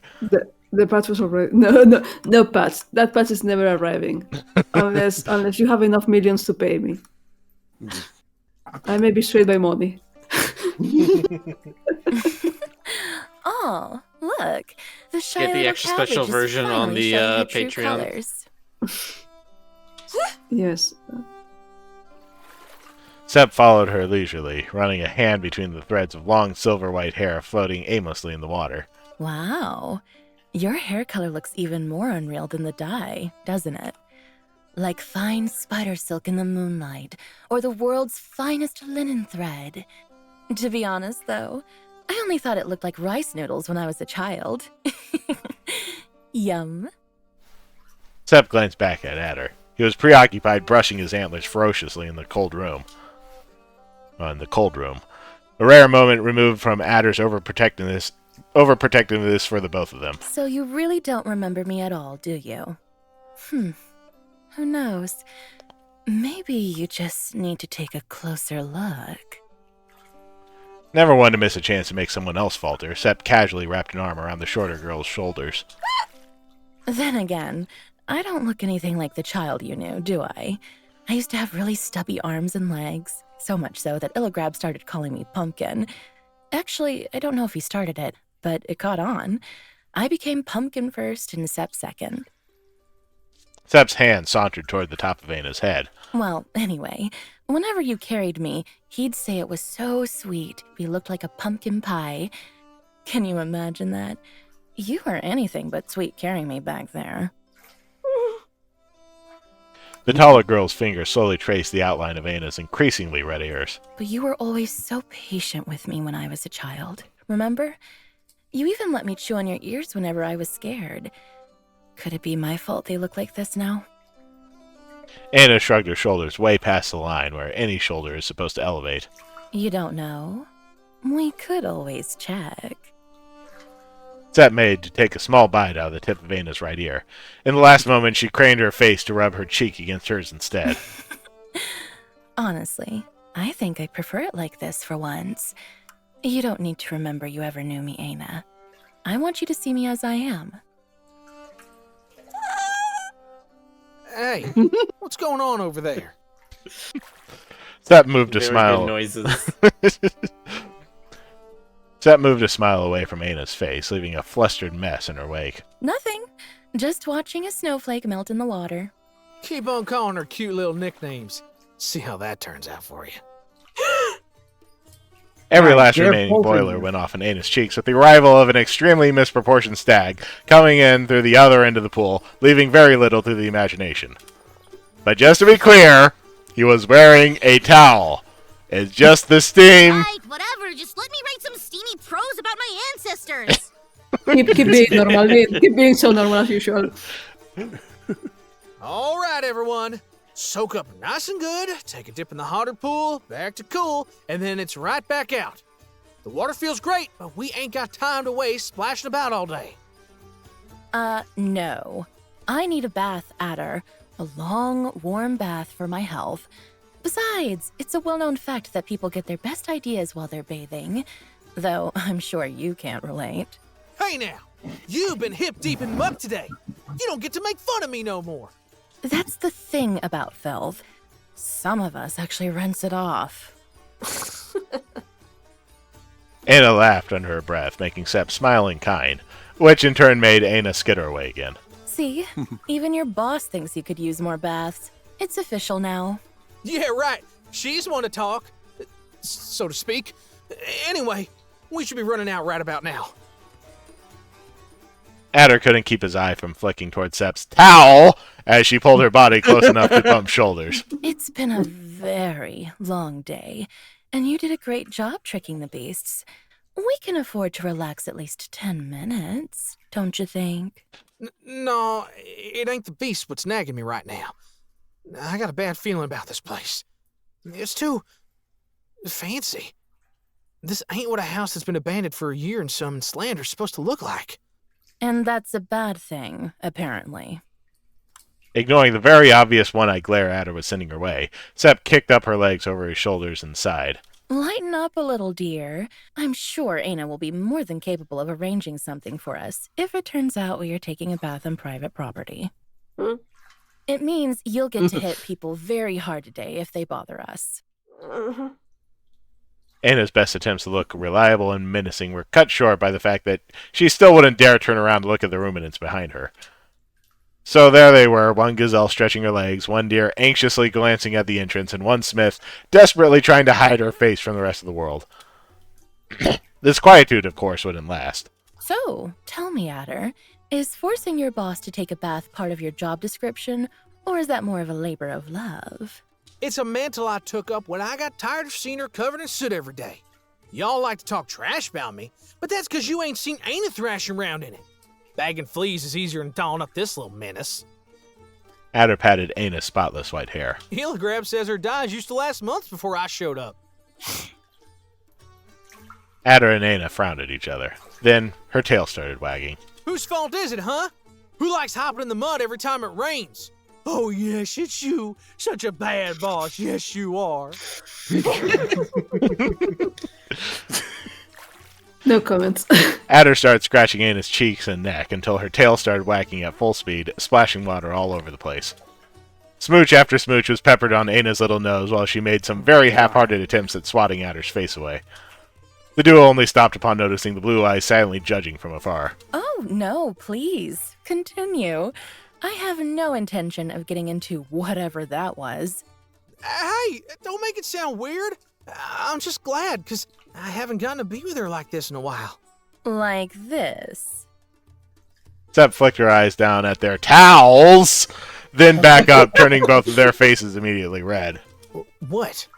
To be honest, I'm a little disappointed. I was fully expecting you'd see her body and immediately say something like, "Bye, touch a beard, boss, boobies," or "Pecs." Do you prefer either word, Aina? Aina shrugged until she slid her whole body sans ears under the water, blowing bubbles for all response. No way. I've seen chess before. Mine doesn't count. I wasn't counting yours. I'm afraid not everyone can wear a cup like yours, Adderson. Aina catapulted herself out of the water, banging on the edge of the pool as she nearly cried her eyes out. Adder needed a second to understand. No, hold up. I didn't mean it like that. I'm just saying I don't care about him. Not like I don't care for him. Y'all perfect from head to hoof. I just never really thought about... Look, I like what I like, okay? And what could that possibly be? Like you didn't know the answer to that question. Oh, I'm not the one who's wondering. Sep raised her eyebrows in Aina's direction, startling the little wide-eyed Smith back into the water. Sip, come on. Quit messing with us already. We ain't got time to be fooling around today. We're gonna have to go streaking through the slums if we don't wrap this up and do some laundry. Hell yeah. If you're Hell yeah. so worried about our schedule, why don't you go and get a head start? You know what? I will. Because y'all making me feel like I'm the only one with half a sense of responsibility left. Good for you. Adder 100% accidentally dunked Sep's head in the water as he stood up, so Sep, completely by chance, tugged on Adder's towel as he walked out of the pool, making him squeak. Once the storm of giggles had passed, Adder grabbed their pile of dirty clothes and a basin. He watched it fill with water, sitting down as physically far from Sep as he could all the while. Sip, if I didn't know you any better, I'd say you're delaying this on purpose. What is he wearing? The towel. Okay. He's towel, what do you mean? On the contrary, Isn't it clear? I'm He's wearing maximizing a our possibilities of towel. survival. It's a very Yes, simple a strategy, fully in fact. functional If we're towel. going to hide, there's a possibility we'll be found. And if we're found, the most likely outcome is that we'll be brought to Elbar. He won't take me seriously when I encounter him if I look anything less than perfect.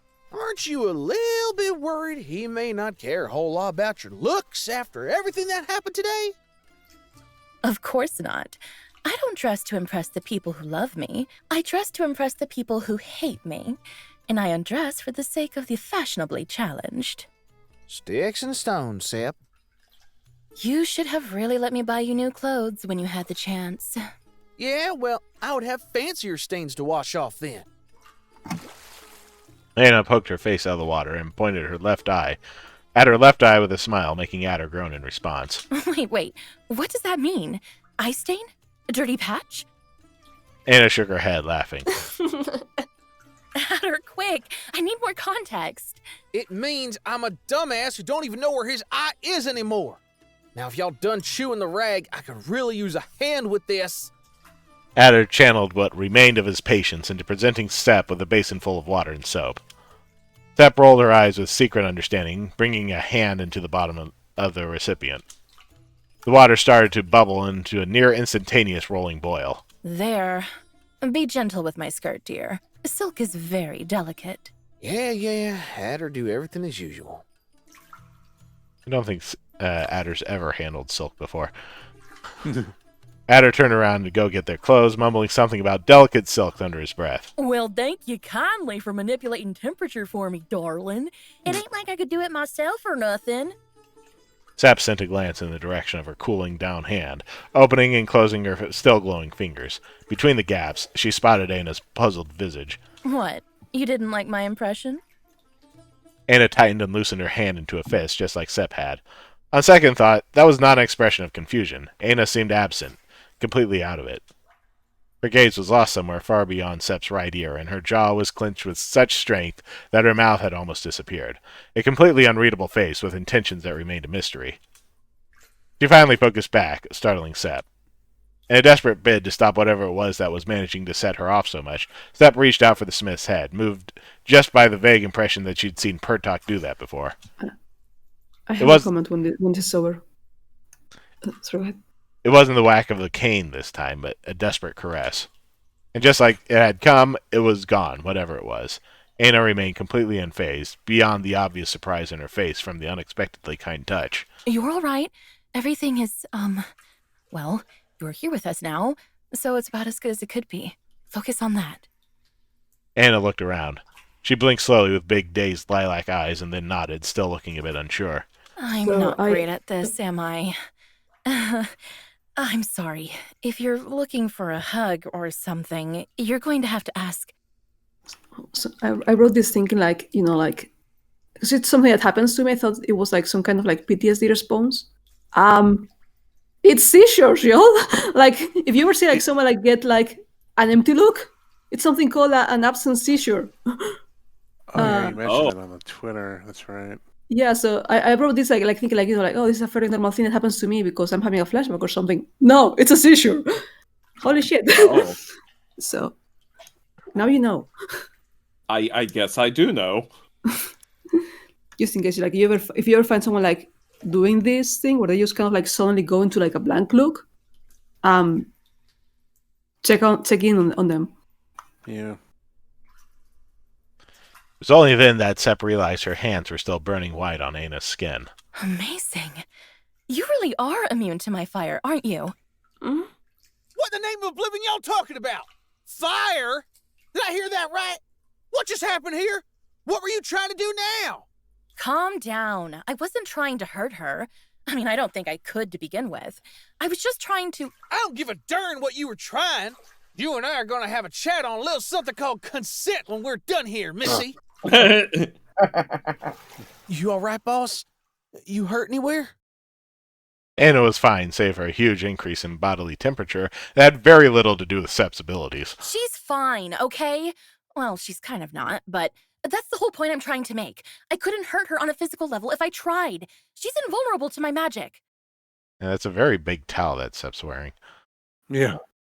Well, I mean, Sep is known for her very, very big, soft, curvaceous owl. She needs an extra long towel. Okay, like that's it's more like a tarp. Okay. I'll check out Ana's pecs. So what? She's buff. Yeah, she is. An alteration in your connection to the Hatsa. Remember? That's how offensive Sephihet works. You can't just grab a rock and curse it. It doesn't have blood or any adequately prepared vessel to form a connection, right? The only living creatures that are not connected to the Hatsa and are therefore immune to alterations are plants. But does she look like a Makadar to you? You ain't making a lick of sense, Sep. Sep put her hands on her temples, trying to make her logic make sense. When I found Ana back in the brig, she was completely lifeless. And I don't mean that figuratively, Adder. She was a literal rock until I fixed that. I'm not sure of what she is, but she's not alive in the same way you or I are. You're starting to sound like Bearbeth. I hate to say this, but that's because he's right. Not about the golem part, of course. That's just nonsense. An object with an artificial bond would simply stop functioning if untethered, not disappear from everyone's memories. She must be a living being somehow. She could have told you that. Yeah, we've been picking it up. We're going to workshop it, GC, no worries. It just started happening on my end, but okay. Yeah, it's been happening for some of us, but not for all of us. I think it's an interaction between Rick's headset and Discord, but I'm not sure about that. I'm researching it. Okay. Sorry. So here's the real kicker. She's not dead, and she is not alive. However, her whole sentience relies on the life essence provided to her, in the same way we rely on vegetal sustenance to keep us alive. If my deduction is correct, Ana's life force wouldn't be something organic or intrinsic, but rather applied to her and refillable. She's like a cursed mosquito, essentially. Before existing, I was about to say, she can so recreate she's a connections through the vampire. bloodstream. The bloodstream? I mean, it does sort of sound like she's some kind of undead. What? Okay, that may be too difficult. Let's go back to the facts. I deduced that the only way to wake her up would be sharing a bond with her. But try as I may, I could not form a new connection that would let me tether some of my own energy to her. Okay, look, I gave up trying to understand this whole thing like 2 minutes ago, but that sounds to me like maybe you should try to take it easy with all the bond and stuff.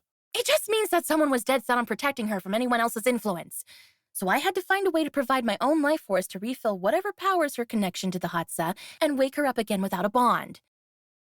Adder and Ana just stared impotently at Sep. She sighed. She's not alive. She's not a golem. She functions like a golem, meaning she needs external power to exist.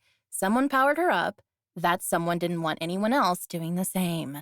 But her source of power was broken. She needed power again. Sep turned her hand palm up and presented her forearm for them to see. A huge bite mark covered almost the entirety of it. So I made her bite me. Adder recoiled in horror. Ana took her hands to her mouth. Why would you do such a thing? I was all out of options, and I figured the sharp teeth had to have a functional purpose, obviously. It's called science, vampire. Adder. Look it up. Vampire. Are you out of Vampire. your God's damn mind? Why didn't you tell me? You could have. Vampire. Adder looked at Ana, unsure of what he even was going to say, of why he was going to say it. Because I knew you would act like this. Don't you get it? I brought her back to life.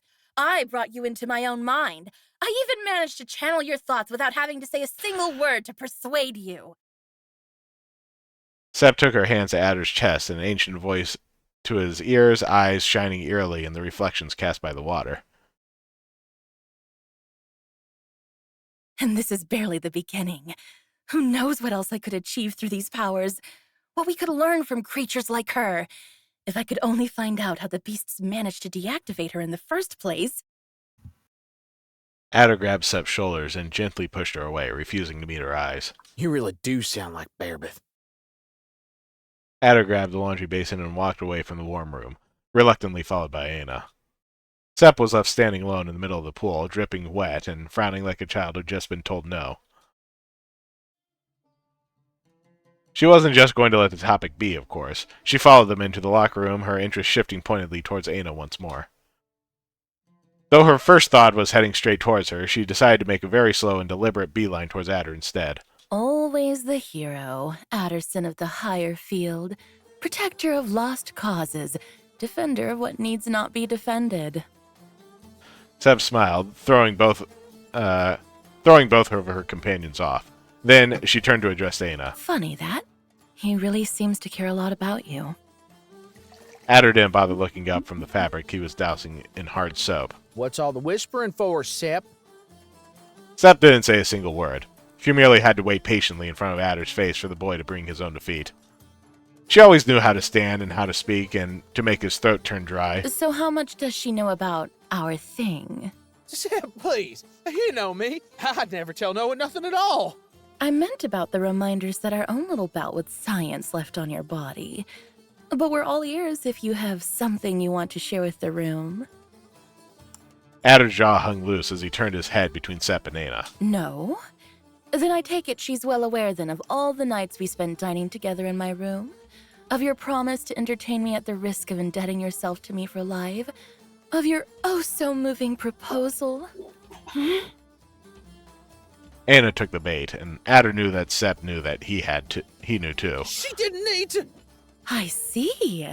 So the noble-hearted Sir Adderson had the gall to swear his eternal love and allegiance to me while keeping my existence a secret from his sweetheart. Say what? No, I wasn't keeping you a secret from her. Specifically. But you don't deny your feelings towards her. You just so casually forgot to mention that you spent all of dawn soon begging someone to untie your sash. I had a feeling that may be the case. Adder's whole face turned so red it looked painful. Still, he spoke. Say your piece, ma'am. I didn't think you'd have it in you to cheat on anyone, Adder. Aina's eyes grew bigger by the second, her emotions guarded under her scowl. She observed the scene regardless. Ilgrab roped you into this or what? I wasn't cheating with you, or on you, or whatever it is you're trying to spin this into. I ain't courting Aina. I saw no reason to tell her who I was dining with. Those horns you were having for dinner, you mean? Now that's not... Where the hell is this coming from, Sip? I thought you said I didn't owe you any explanations. And you don't. We established that much. But there's a third person in this room. Did she agree to any of this? Were you so scared she would let everyone know you're a horn eater somehow? Aina's eyes were completely fixated on his now. Well, no. Of course not. I just... The tension of the situation was cut dramatically short by Sep's sudden laugh. Aw, did that fluster you? You should know by now I don't care either way, Adder. My business is a discreet one. I just delight in seeing you writhe under the weight of your own self-righteousness sometimes. She turned to Aina with a grin that didn't end up quite mocking nor reassuring. There you have it, Cabbage Head. He may be a liar and a coward, but for what it's worth, he loves you with all of his cheating heart. I told you, it ain't like that. My conscience is clear as a sunny day, Missy. I ain't scared of what Aina thinks, because I know she don't give a friggin' bell pepper what it is I do with my life after work. Right, Aina? There ain't nothing between us.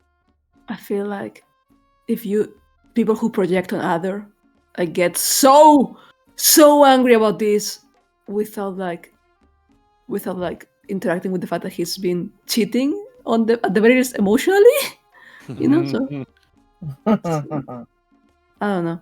Like to me, it's like Seb is being an asshole, an a-hole, but like, you know, like other has not been great either. The half-hearted nod Aina sent in his direction made Sep's nonplussed smile shift into a smirk. If there's nothing between you at all, then it should be fine if I do this, right? Don't give a bell pepper. Is that a Spanish expression? It is. Is it? Okay, I was going to a comment Korean on how fun that was. Sep leaned toward Adder and stole a long, hungry kiss that severed any connection the boy had to the world of the living. Right. So The Aina in the background is so good. Yes! Feed me! God, I relate to Lynn so much. Lynn's so funny. I love her. And his jaw fell to the ground. She could only move an index finger between Sep and Adder, failing to even form the thought required to attempt to sign anything. Oh, I'm sorry. Did you want to do that after all? Adder mumbled something that could have only made sense to the mind of a very touch-starved deer. Aina wielded this as the most pointed of arguments. Ah, I see. So you did want to keep that kiss for yourself. It's okay. Here, you can have it. I can't help but feel like Anger's like, I can't help it. Oh, Stoker is also being fed tonight. Oh, brother. Adder's kiss was returned to Aina via Sep's lips. Yes! Then, will you please stop doing that? Oh. Lynn is so me in this entire scene. Everyone stared at the dust floating around in the steam. The temperature of the locker room several degrees higher than it was when they first walked in. That's all the reaction I'm getting? How can you both be so useless? No wonder you're so convinced there's nothing between you. I prided myself in being a better teacher than this, Adder. Wouldn't you like to share with Aina a bit of what you've learned? Or shall we go over the lessons together one last time, as a reminder? Oh, Adder remembered. Adder remembered plenty, and he was about to give her a piece of his mind when... That sounded like the front door. Hey, I smell a lot of soap. Someone's been fooling around here. No, trespassers? But the lock wasn't busted or anything. It's gotta be one of the new peeps overdoing it again. Hello? Is someone around here? You can come out. It's okay. We won't stab on sight. I promise. It's reassuring. What are those thugs doing here? Didn't you say this place was cursed? It was. I mean, it was supposed to be. I told you it looked too nice to be empty. Aina, it's your time to shine. Do something. And his eyes snapped towards Sep. The only thing that shone about her was her teeth. I don't think it's them you ought to be worrying about. Fine. Go keep those thugs entertained. I can handle this. Inconsiderate as he could be sometimes, Adder would have never willingly abandoned Sep to learn from the consequences of her own actions. A sharp slap where the tail began spurred him on, however. The next, the naked stag waddled towards a previously locked entrance, praying to every god he could name. A huge, scarred whitetail and a burly musk deer turned to glare at him. Adder recognized the duo from previous instances of assault and battery on his person. Nothing he hadn't survived already and wouldn't survive again. Adder gulped and then leaned against the doorstep, trying to block the view of the locker, while Sep escaped towards the farthest and hottest room. Well! If it ain't Talkman and Darbon shaking up the shack. Fancy seeing y'all here. Oh, it was someone new after all. You startled us, you naughty beanpole. What are you doing sneaking around here so early? The sun's still up. Oh, nothing much. Usual mom stuff, if you can believe it. This buck came here to wash up with some friends after we got real low and dirty today. Yep, it's me and my super buff friends here. So, please don't kill me. Adder shrugged vaguely towards the steam-filled hot room. Oh, sounds fun. Hello? A horrible growl and a big splash echoed all over the building. Yeah, I mean, they're kind of busy right now, doing, stuff. Tisk. This is why I hate the discreet guys. Talk about eager. I know this is slander, but sheesh. Manners, beesh. You ever heard of them? At least you had the decency to say hi. You new around the area? No, I've been surviving uphill for a year and a bit. I'm pretty much local by now. You pulling on my leg? No. You ski off lad for reals? Save my horns for Tinder. I ain't tried to mug you since you was this big. That's right. The fat row was he. Oh, talk about going to waste. Oh, for shame. For shame. The ruffians nodded to themselves mournfully. Why, thank you kindly. Now I think I look better too, but a stag's gotta love himself where he can, and where's the slander right now? If I'd known you was gonna turn out like this, I would've cut you some slack. I keep telling you, you can't rob every cute buck dry. You gotta leave them with enough to survive if you ever want a chance to find someone to settle with. If they can't even wrestle a knife out of my hands, I wants nothing to do with them. Adder wasn't the most perceptive of bucks, but every so often, even he could put one and one together when someone was screaming 2 in his face. Oh, so you two were... And this is the sort of place where y'all... Oh, what the hey. I've eaten my fair share of horns already. Y'all got some lovely racks there. Way to go, Adder. Oh, thank you, sweetie. That's very kind of you. We're gonna have to work on your compliments, though. Ha! He's Geoff's lad, all right. So, how come we ain't seen none of this lankiness here? Mr. Asshat didn't tell you about this place? No. He did. But he mentioned a curse and... Ah, yeah. The curse. Ooh, him? That beast only visits on 5th days. He'll have your horns before you even had a chance to say hi, if that's your thing. Ask Geoff's lad, will you? For shame. For shame.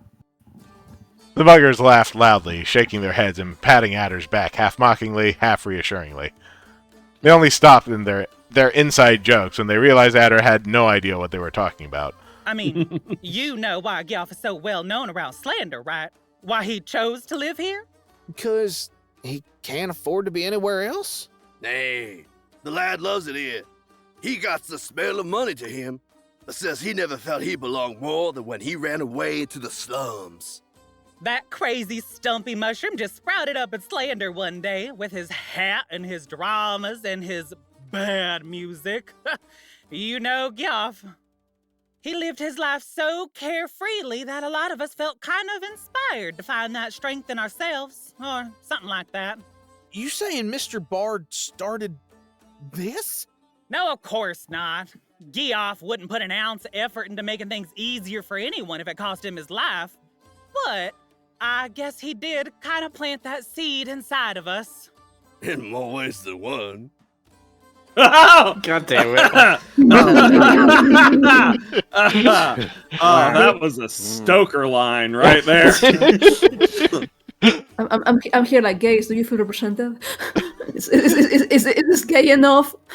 Can you tell they're gay? Do I have to scream it? Do I have to point at them? They're No, gay. Actually, I'm not sure what you're talking about. I have no idea whatsoever. Listen. You have to let the audience put 1 and 1 together while you're screaming 2 in their face. See, but that's the thing. Like, they do not get that. Like, people get to this scene, get to the end of this scene, and still don't get that Geoff is gay. Somehow, they don't. You know? They're just like, wow, these two are such good friends. Adder pressed his lips into an awkward line while the older guys chuckled. It's how it is, yeah? Lots of bad things happening in Slander, but we got enough to deal with go telling people how to lead their lives. That's why we don't let the guards anywhere around here. We figure it'd be a perfect place for a lot of folk. We may be crud, the bunch of us, but we keeps an eye out for those that got nowhere to feel home, and we'll peel the skins off anyone that dare lay a finger on them.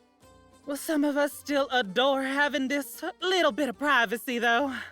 And big hunks of bulky meat. Loads of those in rough places. Takame pinched Darbon's sagging underarm, chuckling to himself. I never realized this place had so much life, I guess. Something y'all want to protect, even here. It's kind of moving. For real. Oh, this beanpole! You're secretly a poet, aren't you? Just ditch Mr. Big Hat already. You're gonna become a star someday, sweetie. Or at the very least, a niche market speciality. You'll get your own video game. You'll become the cream of the crops of Slander. The couple laughed again, and this time Adder joined too. Hey, speaking of eating, I'm afraid one of my friends is gonna get a good bite if I don't run back soon. But, it's been great getting to meet y'all. I'll come hang out some other time, if that's all right. But of course, dear. Take as much time as you need. Just make sure to clean up after yourselves when you're done. Don't be a stranger, lad. Say hi the next time we beat you. I sure will. Wait, what? Oh, you didn't think we were going to stop that just because we're acquaintances now. Two thugs stayed in the locker room getting ready for the evening ahead. Adder needed to get mentally ready for his own, too. He traced his friend's steps, signs of struggle, rather, hurrying towards the room where he abandoned Sep and Aina to their luck. An impenetrable wall of steam made it impossible to see anything inside. Though Adder was briefly tempted to grab his clothes and run far, far away, where he wouldn't have to deal with the fallout and the grief of whatever had become of Sep, his sense of responsibility wouldn't let him budge. And so he walked into the room, a sense of extreme dread filling his chest. All right, I'm here. Please don't be dead. Oh? The only person who looked half dead was Aina, floating belly up in the hot pool right next to a sitting Sep, thoroughly soaked and covered in shallow cuts and soon-to-be bruises. Sep barely glanced back as she waved. What happened here? Oh, Adder. I don't think you're old enough to hear about it. It seems your Horneater meetup went well, at least. Don't think I can't tell what you're trying to do. And let me tell you, it ain't working. I'm not trying anything. On the contrary, I've always found curiosity a very attractive trait. Well, I'm real curious about getting the hell out of here right after you tell me how you managed to pull this off. I'm not going to get a rise out of you this time, I see. Please, allow me to demonstrate. Aina, sit. Aina opened her eyes, stood up, and sat on the steps to the pool without delay. Now, do a handstand and somersault. Aina obliged, and it was amazing. All right already, I got the idea. Quit doing the magic voice thing. No, you haven't seen the important part. Aina, good job. Who's a good girl? Oh, are you going to act all coy now that your boyfriend is here? Who's a good girl? You are. Yes, such a good girl. Aina started shaking and drumming her legs so fast that the floor threatened to break. Hey, that's our thing. You stole it from me, you cheater. Sep raised her eyebrows condescendingly, but added nothing else. I love that Maxie's having a laugh at this. Are you gonna be okay there, Maxie?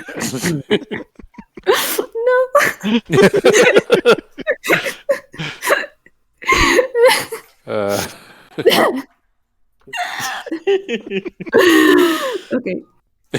Breathe, Maxie. Take a breath. Look. Maxie, breathe. Look. Achievement unlocked. Maxie Giggle Fit. Look, I just suffer so much going through this scene. It hurts me on a mental and physical level. Nice. I can tell. I can feel your pain. I'm just here like exposing myself so bad. That's all right. We'll leave. Okay, I'm fine. Oh, by the way, clock making notes. A quick worried glance back at Aina revealed that she seemed completely unconcerned about both this extremely uncharacteristic display and literally anything else in the world. You sure you're okay with this? Aina cocked her head at the question. Okay with what? She seemed to ask, as if it was the most natural and evident thing she had ever done in her life. I don't know what happened. She went from trying to drown me to being at my beck and call. Not even a smidge of attitude about it until you came back. Yeah, she could be a little bit like that. Foaming at the mouth raging one moment, and the next she's asking you for sugar. I got this nagging feeling in the back of my hunch there's got to be some itty-bitty tiny detail you're keeping from me all the same.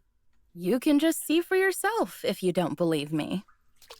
She says, hiding a leash behind her back. Adder sat down next to Sep, observing as she pulled Aina in towards her. She started scratching her jowls to demonstrate the Smith's mansuetude.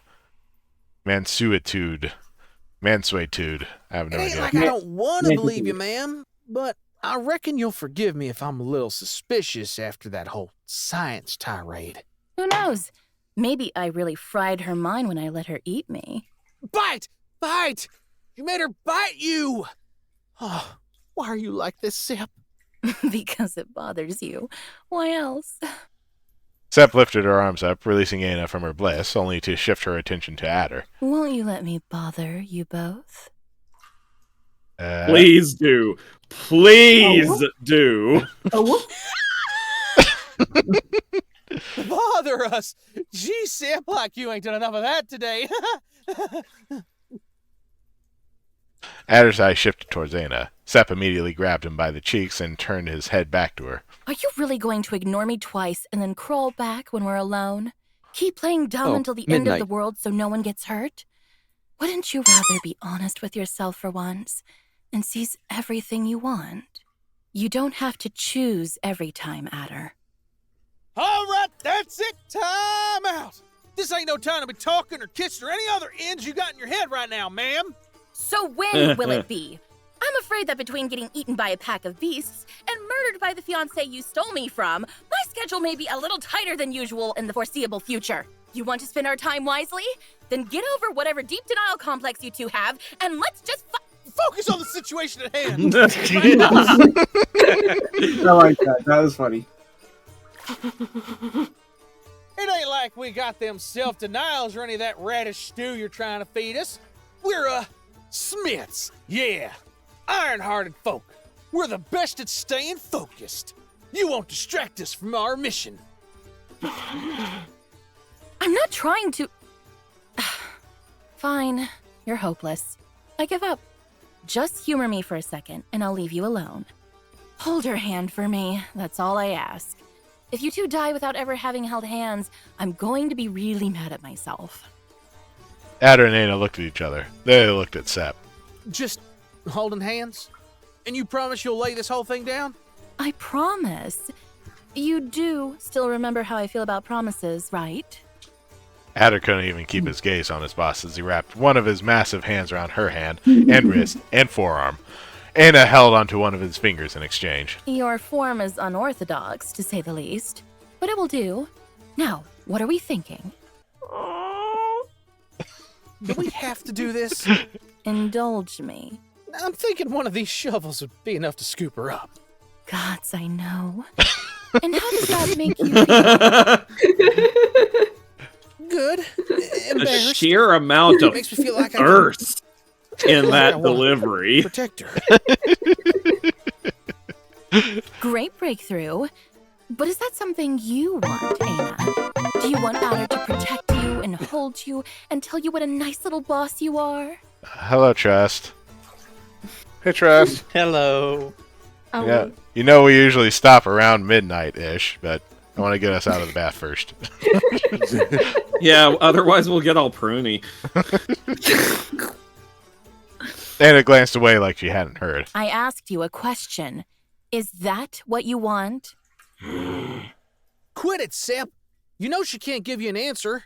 It's a yes or no question. She can move her lips or bend that tree stump she has for a neck, I presume. Well, she don't gotta answer you. I suppose that's true.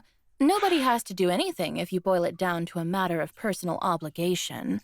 But you can't just trudge through life expecting others to understand your every need without letting them know how you feel. That's not fair. Oh, and you're an expert on fairness now. You're the one who taught me that, you clodpole. Why are you being so difficult about this? Clodpole. I'm giving her the chance to tell you she wants you herself. She can't tell me. But you can know. She can't let me know what she don't think to begin with. Leave her alone. Sepp surrounded Adder's neck with her arms, apparently leaning in for a hug. Then she let herself fall backwards into the pool, dragging the boy's head underwater with her. Adder struggled for a moment, flailing and trying to pull away, but when he finally opened his eye, he saw her, those intense blue eyes staring back at him, dying to be heard. I don't care if she's a beast, a doe, or a dehorned gazelle, Adder. Eka talks about Aina like she was her sun, her stars, and Baitatse itself. Trust me, I know. Mom used to talk about me that way. I have no idea how long one of their cycles is supposed to be, but seeing how feeble Aina's connection to the world is, there should be no way any of them could remember her past a couple of days. Not unless they were being actively reminded. I'm trying to get close and wear her down for a reason. I know it's cruel, but I beg you, stop getting in the way of my plan. Adder had to hold back the physical need to sigh underwater, turned instead into a stream of bubbles leaking out of his snout. He focused on thinking with his mouth closed. Look, Sepp, you're real smart and I'm not. You know something's wrong way before I do. I got no clue of curses and cycles and whatnot either. But I've never had a problem remembering Aina. Not a single day since I've known her. That's the thing. You see her every day. You don't have to remember anything. Even just hearing her name would be enough to jog your memory most of the time. We've been through this. You wouldn't even know if you had forgotten. This is not the time to lull on loyalties anymore.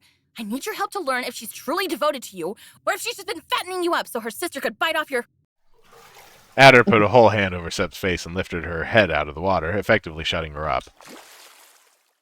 He only followed her out tentatively once it was clear she got the message. Fine. Have it your way. Show me I taught you better than we both thought. He'd be the one dealing with his friend. No magic or conspiratorial whispers required. Adder took a long look at Aina, who was just looking at them from the steps, clearly unbothered by the apparent murder attempt. He heaved a real sigh this time. Boss, you know I love you, right? Aina's blush shone bright under her white hair. She nodded quickly with her head low. I'm told I'm real darn fond of secrets for how much I talk. Thing is, I've been thinking a lot about what love is these last few moons. No, that ain't quite right. I've been thinking about what it means to love someone. What it means to me, anyway. What is love? I always thought love and Baby, don't hurt me. wanting someone Don't hurt special to me. do well all the time. To be that perfect little shine in your eyes. Because I Maybe I'll thought do loving hip-hop. meant seeing only the good parts of the one you love. Defending them, even from your own thoughts. Sep here made me realize that when you live pretending someone's perfect and everything's fine in the world because you're together, you're not looking at what's in front of you. You're loving a whole other person you made up in your own head. Adder took a deep breath. Sep sent a concerned look in his direction, but he shrugged it off. I'm sorry, boss. I've really tried my best to let it be. To make like I couldn't notice when things were out of place. But this whole thing is a lot. It's way too much. It's way, way, way past that. We're all in danger. Or at least, me and Sep are. Aina's throat moved with a gulp. The corner of the room stood narrow and suffocating in contrast to how big Adder seemed looming over her. I love you. And I know somewhere down there, you love me too. That's why I think it's time you came clear about some things.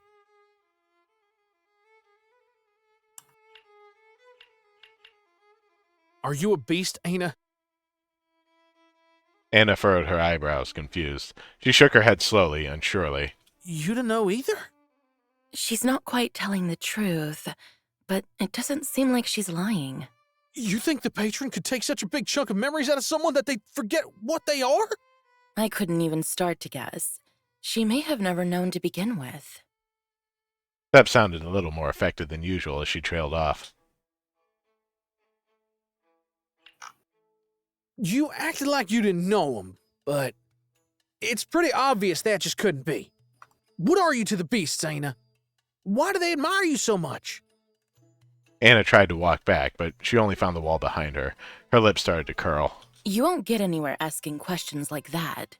Remember, mind the envelope more than the letter. This really ain't the time for riddles, Sep. Didn't you want to be in charge? Then figure it out, Adderson. I'm not going to sit by and watch you do a shoddy interrogation job. So I'm gathering you really knew the beasts then.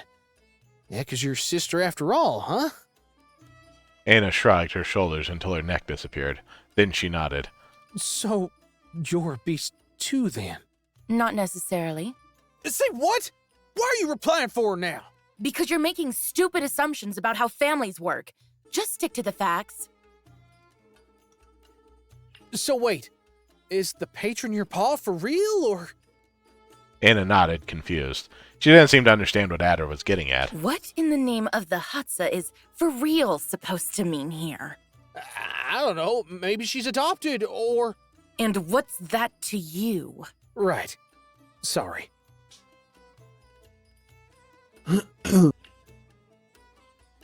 Hold on! Hecka said there was someone else giving him orders, right? Who was it? Aina gritted her teeth together, shut her eyes, and clenched her jaw until her face was red. 3. Make the question any more open if you can. What's that even mean?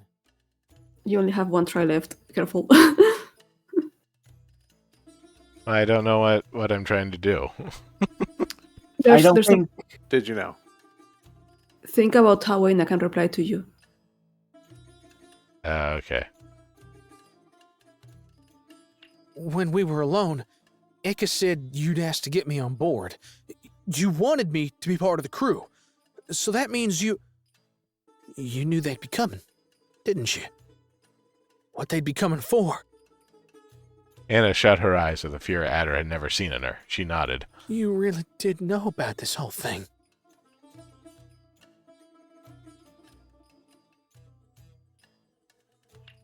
What? No. Come on now. You're kidding me.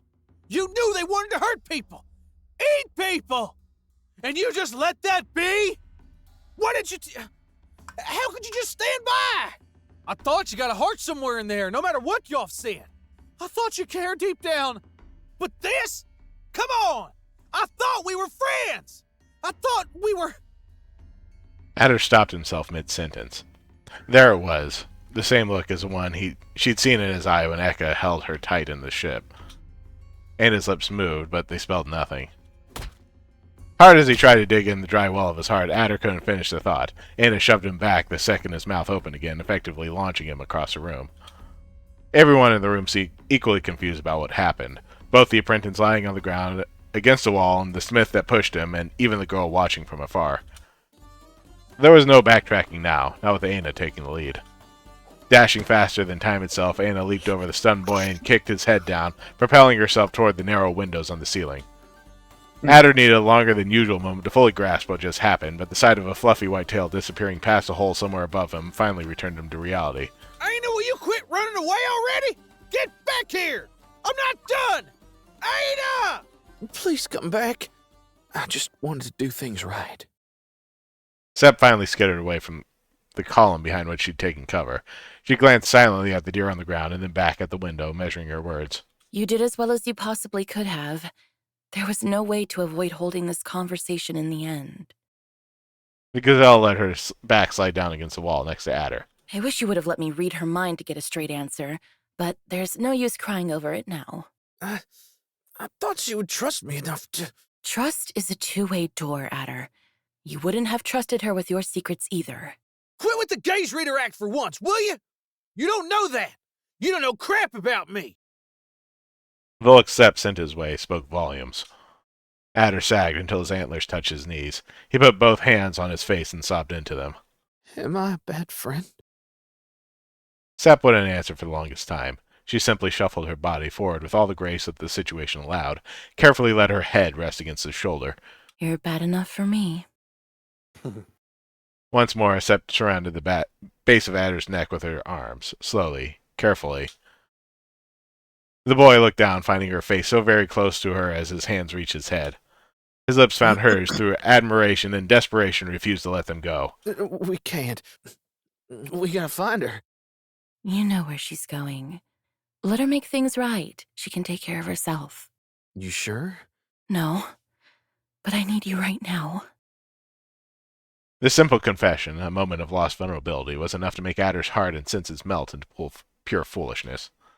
Their kisses made them stumble from wall to wall until they found themselves slipping back into the pool, sinking but not alone. Ooh, sorry. I didn't expect anyone here yet. Getting started without me, huh?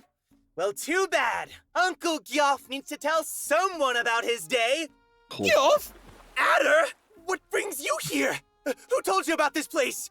What did they tell you? I should be the one asking that. What are you doing here, Bard? I thought you said this place was cursed. Yes, it's incredibly cursed. You should never come here again. And less so today of all days. I've been looking for you everywhere. You thought I'd be in a bathhouse? No, you thick skull! I got tired and assumed you'd be off somewhere frolicking with that beloved golem of yours. Right after I saved your butt, too. Ugh! Who let you in? Was that her just now? Say, what? I wish. It's just you and me, Bard. Adder? No. What's wrong? You didn't scream she's not a golem. Nothing's wrong. It's just us friends here. Gyoff watched intently as a pair of horns and a fluffy tail attempted to dive away from the scene. I knew he was going to make assumptions. Why I tried. Bard, it ain't what you... Save it! I don't want to hear it! I don't want to know a thing about you two! No, you have to tell me all of it. Don't you dare say a word before we get home. And for the love of Vitat, put something on! What do you mean? You're He only doesn't wearing a shower. towel. Okay, we're finally out of the bath. All right. The best part of the game right there. Agreed. There. Wow. Stars. That A was good. plus. That was Ma- very good, Maxie. Oh wow. Good stuff. I yeah, cried. Lots of horn after having all of that sep depression last time. Lots of horn, lots of eating. Oh shit! I didn't realize I was muted all along. Oh shit! Anyway, Been muted for a while now. I was going to say thank you. And no, yeah, chapter 5 is differently horny. Oh Horny in boy. a different way. Can't wait. Oh, this is Oh boy. This is a romance novel I find. All right. We are rating Big Nose Bug. Please give her all the Roo Croo love, and we will see you next time. Yeah. Have a good night, everybody. Good night, everybody. Bye. It's incredible how horny the entire game is for never showing explicit nudity. It's true. Yeah. Ah, too late.